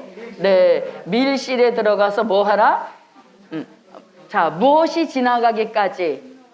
분노가 지나가기까지 잠깐 숨을 지어다 이렇게 말씀합니다. 그러면 여기서 자, 분노가 지나간다 할 때 그 분노는 어디를 가리키는 거냐? 이사야 26장 20절에서 저 이렇게 올라갑니다. 분노가 지나가기까지 이렇게 말씀했죠. 그럼 요 분노라고 하는 것은 스바냐 1장 2절로 3절, 스바냐 1장 18절을 가리키는 것입니다. 분노라고 하는 것은 이런 뜻을 가지고 있습니다. 자, 요거는 꼭 읽어보겠습니다. 스바냐 1장 2절부터 3절입니다. 여호와께서 가라사대 내가 지면에서 모든 것을 진멸하리라. 내가 사람과 짐승을 진멸하고 공중의 새와 바다의 고기와 거치게 하는 것과 악인들을 아울러 진멸할 것이라. 내가 사람을 지면에서 멸절하리라. 나 여호와의 말이니라. 네, 공중의 새, 바다의 어족, 땅 위의 짐승, 악인들을 아울러 무엇할 것이라? 진멸한다는 겁니다. 아주 멸절해버린다는 거죠. 사한자의 심판을 예언한 것입니다. 요 사한자의 심판을 요렇게도 표현했습니다. 스바냐 1장 18절입니다. 그들의 은과 금이 여호와의 분노의 날에 능히 그들을 건지지 못할 것이며 이 온 땅이 여호와의 질투의 불에 삼키우리니 이는 여호와가 이 땅 모든 거민을 멸절하되 놀랍게 멸절할 것임이니라. 네, 자 여기서 뭐라고 합니까? 여호와의 분노의 무엇이다? 네, 분노의 날이다 이렇게 말씀하시잖아요. 그 분노의 날이 곧 무슨 날? 심판의 날이라는 겁니다. 모든 악인을 다 진멸하는 심판의 날, 분노의 날이 올 때 잠깐 동안 어디에 들어가서? 밀실에 들어가서 숨어라 이렇게 말씀하죠. 자, 밀실이라고 하는 것은 출입구가 정확하지 않아서 모른다는 겁니다. 그래서 우리가 영화 같은 거 보면 무슨 큰 액자 같은 거 쓱 밀게 되면 거기 들어가는 문도 열리듯이 그런 밀실을 하나님이 세계 곳곳에 다 마련해 놨다는 거예요. 누가 다 들어가도 충분할 만큼. 그렇죠. 능히 셀 수 없는 흰옷 입은 물이 다 들어갈 만큼 충분한 밀실을 전 세계적으로 다 예비해 놓으셨다는 얘기인 겁니다. 어느 기간을 위해서? 사한자의 심판 기간을 위하여서 이렇게 마련해 놓으셨다는 겁니다. 자, 이사야 33장 20절로 23절에서는 배나 하수를 둘림 같다는 겁니다.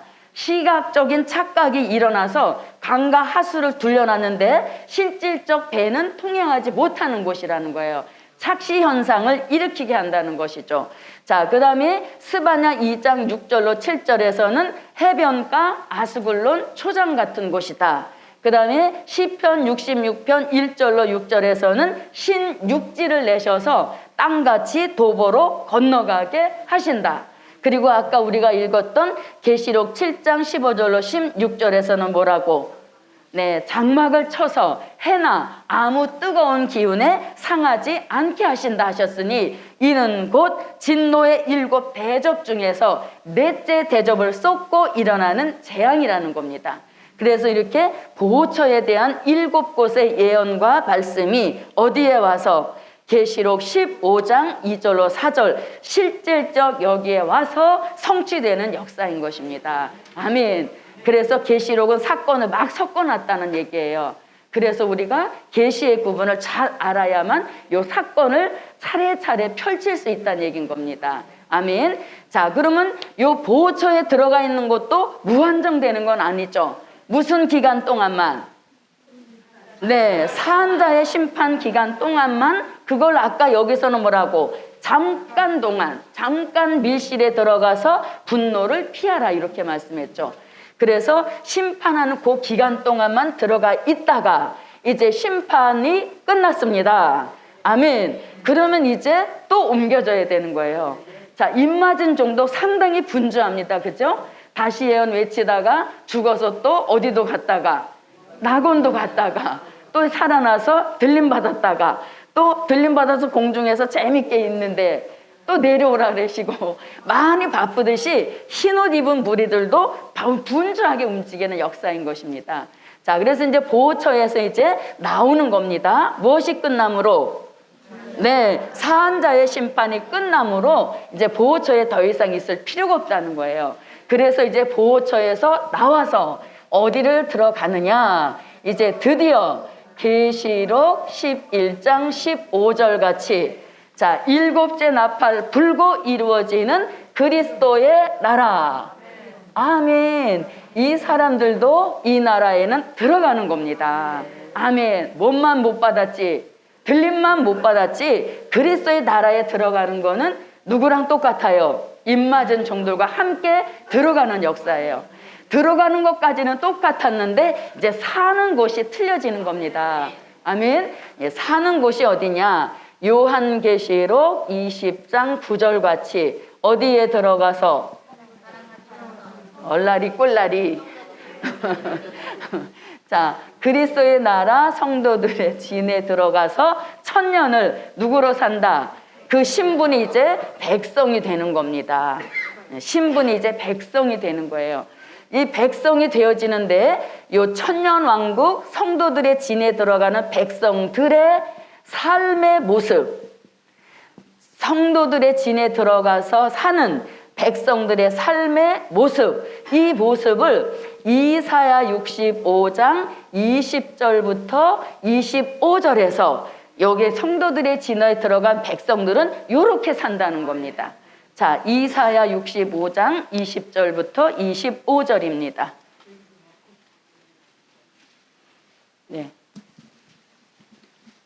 거기는 날수가 많지 못하여 죽는 유아와 수완이 차지 못한 노인이 다시는 없을 것이라. 곧 100세에 죽는 자가 아이겠고 100세 못 되어 죽는 자는 저주받은 것이리라. 그들이 가옥을 건축하고 그곳에 거하겠고 포도원을 재배하고 열매를 먹을 것이며 그들의 건축한 데 타인이 거하지 아니할 것이며 그들의 재배한 것을 타인이 먹지 아니하리니 이는 내 백성의 수완이 나무의 수완과 같겠고 나의 택한 자가 그 손으로 일한 것을 길이 누릴 것임이며 그들의 수고가 헛되지 않겠고 그들의 생산한 것이 재난에 걸리지 아니하리니 그들은 여호와의 복된 자의 자손이요 그 소생도 그들과 함께 될 것임이라. 그들이 부르기 전에 내가 응답하겠고 그들이 말을 마치기 전에 내가 들을 것이며 이리와 어린 양이 함께 먹을 것이며 사자가 소처럼 짚을 먹을 것이며 뱀은 흙으로 식물을 삼을 것이니 나의 성산에서는 해함도 없겠고 상함도 없으리라. 여호와의 말이니라. 아멘. 네, 그래서 요 25절에서 어디에 있던 말씀을 반복하시는 거냐? 이사야 35장 1절로 10절과 이사야 11장 6절로 9절에 있었던 요 말씀을 여기서 한 번 더 여기가 예언이란 얘기인 것입니다. 자, 이러한 역사 있음을 요 성도들의 진에 들어가서 백성들의 삶에 대한 표현을 말씀한 겁니다.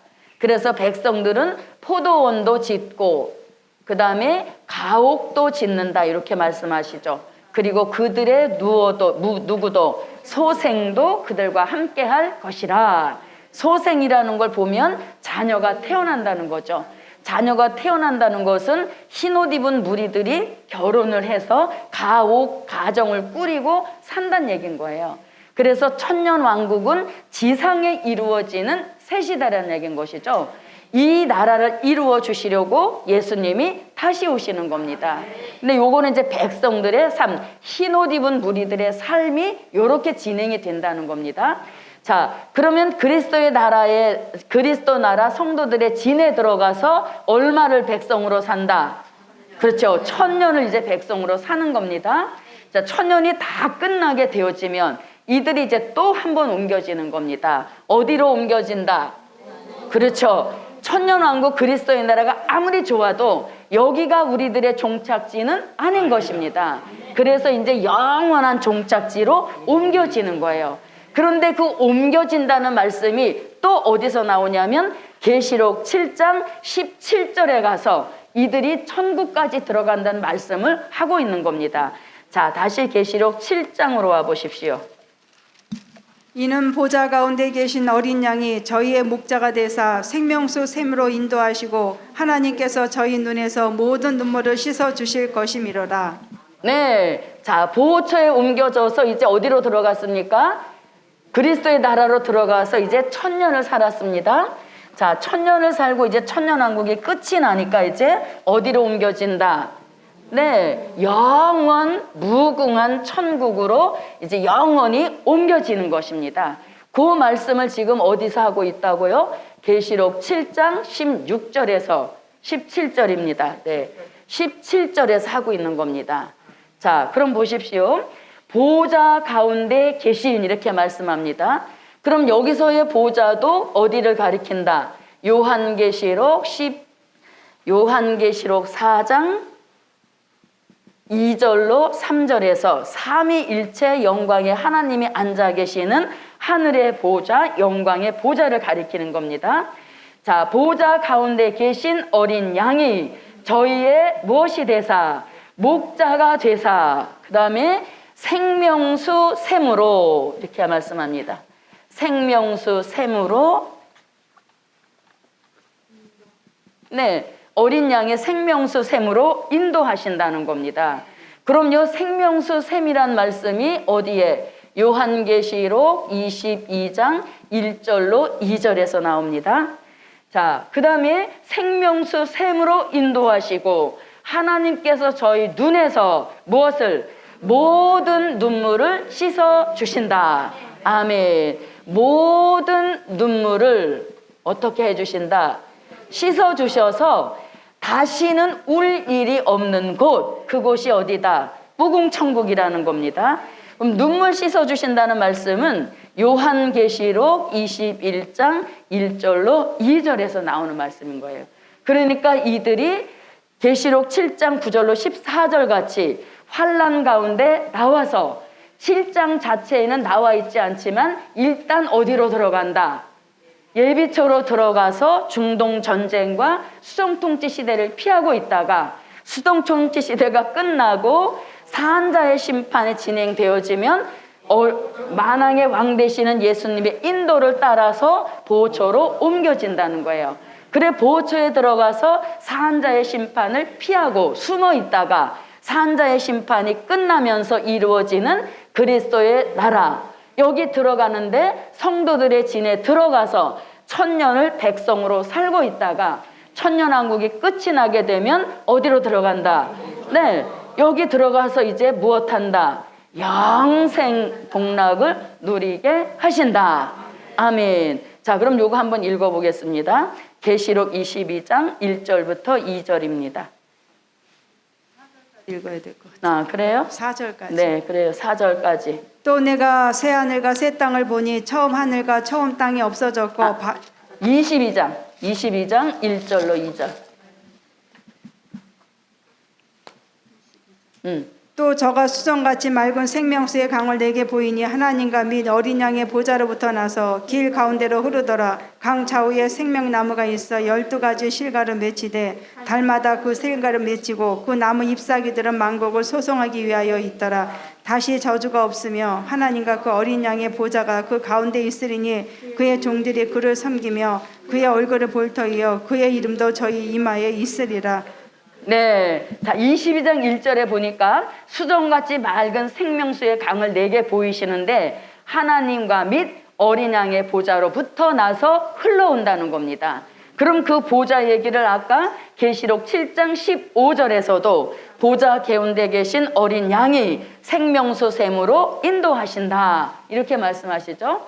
자, 그 다음에 모든 눈물을 씻어주신다. 이렇게 말씀하셨는데 이 말씀은 계시록 21장 1절부터 4절입니다. 자, 계시록 21장 1절로 4절입니다. 또 내가 새 하늘과 새 땅을 보니 처음 하늘과 처음 땅이 없어졌고 바다도 다시 있지 않더라. 또 내가 봄에 거룩한 성 새 예루살렘이 하나님께로부터 하늘에서 내려오니 그 예비한 것이 신부가 남편을 위하여 단장한 것 같더라. 내가 들으니 보좌에서 큰 음성이 나서 가로되 보라 하나님의 장막이 사람들과 함께 있음에 하나님이 저희와 함께 거하시리니 저희는 하나님의 백성이 되고 하나님은 친히 저희와 함께 계셔서 모든 눈물을 그 눈에서 씻기심에 다시 사망이 없고 애통하는 것이나 곡하는 것이나 아픈 것이 다시 있지 아니하리니 처음 것들이 다 지나갔음이로라. 아멘. 자, 눈물 씻어주신다는 말씀 나오죠. 예, 그래서 이렇게 흰옷 입은 무리들이 긴 여정을 거쳐서 어디까지? 무궁천국까지 들어간다는 말씀을 계시록 7장 17절에서 하시고 있는 거예요. 그러면 이들이 7장에서 천국 들어간다는 말씀은 아닌 거죠. 이 7장은 무슨 계시이므로? 네, 요한계시록 7장은 목록적인 계시인 거예요. 자, 그래서 여러분들이 계시록을 조금 더 이렇게 열심히 좀 남다르게 해보고 싶다 그러면 요 계시의 구분을 먼저 파악을 해놔야 됩니다. 그래서 일어나는 순서, 사건 일어나는 순서를 알아야 된다는 얘기죠. 자, 그러면 계시록 7장 17절에서 천국 들어간다는 그 말씀을 목록적인 계시로 내다봤다는 거죠. 그럼 목록적인 계시로 내다봤으면 반드시 뭐가 성취가 돼야 되는데 이 계시는 어디 가서 이루어지냐면 요한계시록 21장 26절에 가서 이제 이들이 천국에 들어왔음을 확인시켜 주는 겁니다. 아멘. 자, 계시록 21장 26절입니다. 사람들이 만국의 영광과 존귀를 가지고 그리로 들어오겠고. 네. 자, 사람들이 만국의 영광을 가지고 그리로 들어온다. 그리로는 어디? 새하늘과 새 땅, 새 예루살렘 성, 생명수 샘을 마시는 곳으로 들어온다는 거예요. 그래서 이들이 많은 과정을 거쳐서 어디까지? 천국까지 무난하게 들어온다는 말씀을 여기서 종결시켜 주신다. 아멘. 그래서 여기서 이제 끝이 나게 되어지는 겁니다. 자, 그러면 26절을 다시 한번 보면, 자, 사람들이 만국의 영광과 존귀를 가지고 그리로 들어온다 그랬죠. 그러면 이제 누구 일이 궁금해집니까? 그렇지. 이거는 이제 백성들의 일이 이제 이렇게 된다는 거죠. 그러면 왕이라기보다는 저와 여러분의 일이 궁금한 겁니다. 우리가 뭐가 될 거니까? 왕이 될 거니까. 그래서 왕들도 똑같이 들어왔다는 말씀을 24절에서 해주는 거예요. 자, 24절입니다. 만국의 그 빛 가운데로 다니고 땅의 왕들이 자기 영광을 가지고 그리로 들어오리라. 아멘. 그러니까 왕도 들어오고 왕에 따라서 환란에서 나왔던 흰옷 입은 무리들이 함께 무궁천국에 들어왔다는 것을 이렇게 알려주는 역사인 겁니다. 아멘. 네, 그래서 오늘은 진도를 안 나가고 계속 이제 복습하는 그런 수준으로만 하려고 했던 것입니다. 자, 이제 시간이 딱 5분만 남았어요. 그래서 그 5분 동안에 요걸 보면 쉽습니다. 자, 오늘은 누가 주인공입니까? 오늘은 누가 주인공입니까? 흰옷 입은 무리들이 주인공인 겁니다. 그래서 흰옷 입은 무리들이 나오는 것만 말씀을 드립니다. 자, 흰옷 입은 무리들은 무엇할 때? 하나님의 입맞은 종들이 다시 예언할 때 나오는 기간입니다. 그래서 그 나오는 기간을 전삼년반 1260일 동안이라 했습니다. 자, 이들이 이제 환란 가운데 나와서 다시 예언했던 입맞은 종들이 인도를 따라 나와서 요 노란색 줄만 이제 따라가는 겁니다. 자, 나와서 어디로 인도된다? 네, 예비처로 들어가서 1260일 수정통치 시대의 기간을 피하는 겁니다. 그럼과 아울러서 중동 전쟁과 수정통치 시대를 피하는 거예요.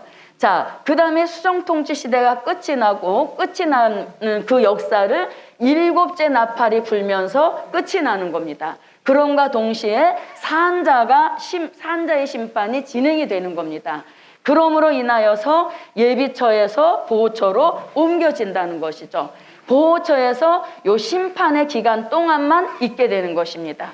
그래서 심판이 끝나게 되어지면 다시 무슨 줄을 따라? 노란 줄을 따라가서 천년왕국 성도를 진에 들어가서 천년을 백성으로 살게 된다는 거예요. 그래서 천년왕국이 끝나게 되어지면 요 죽은 배보자의 심판 동시에 이루어지는 사건과 함께 아울러서 요들이 어디로? 여기로 들어가서 무궁천국에서 하나님 아버지의 얼굴을 보고 모든 눈물을 씻겨주시는 그곳에 들어가서 백성들 또한 영생하게 하시니 이것이 백성들이 얻게 될 영육 구원이다. 아멘. 네, 그래서 오늘 그냥 진도 안 나가고 요 대목에서만 마치려고 했던 것입니다.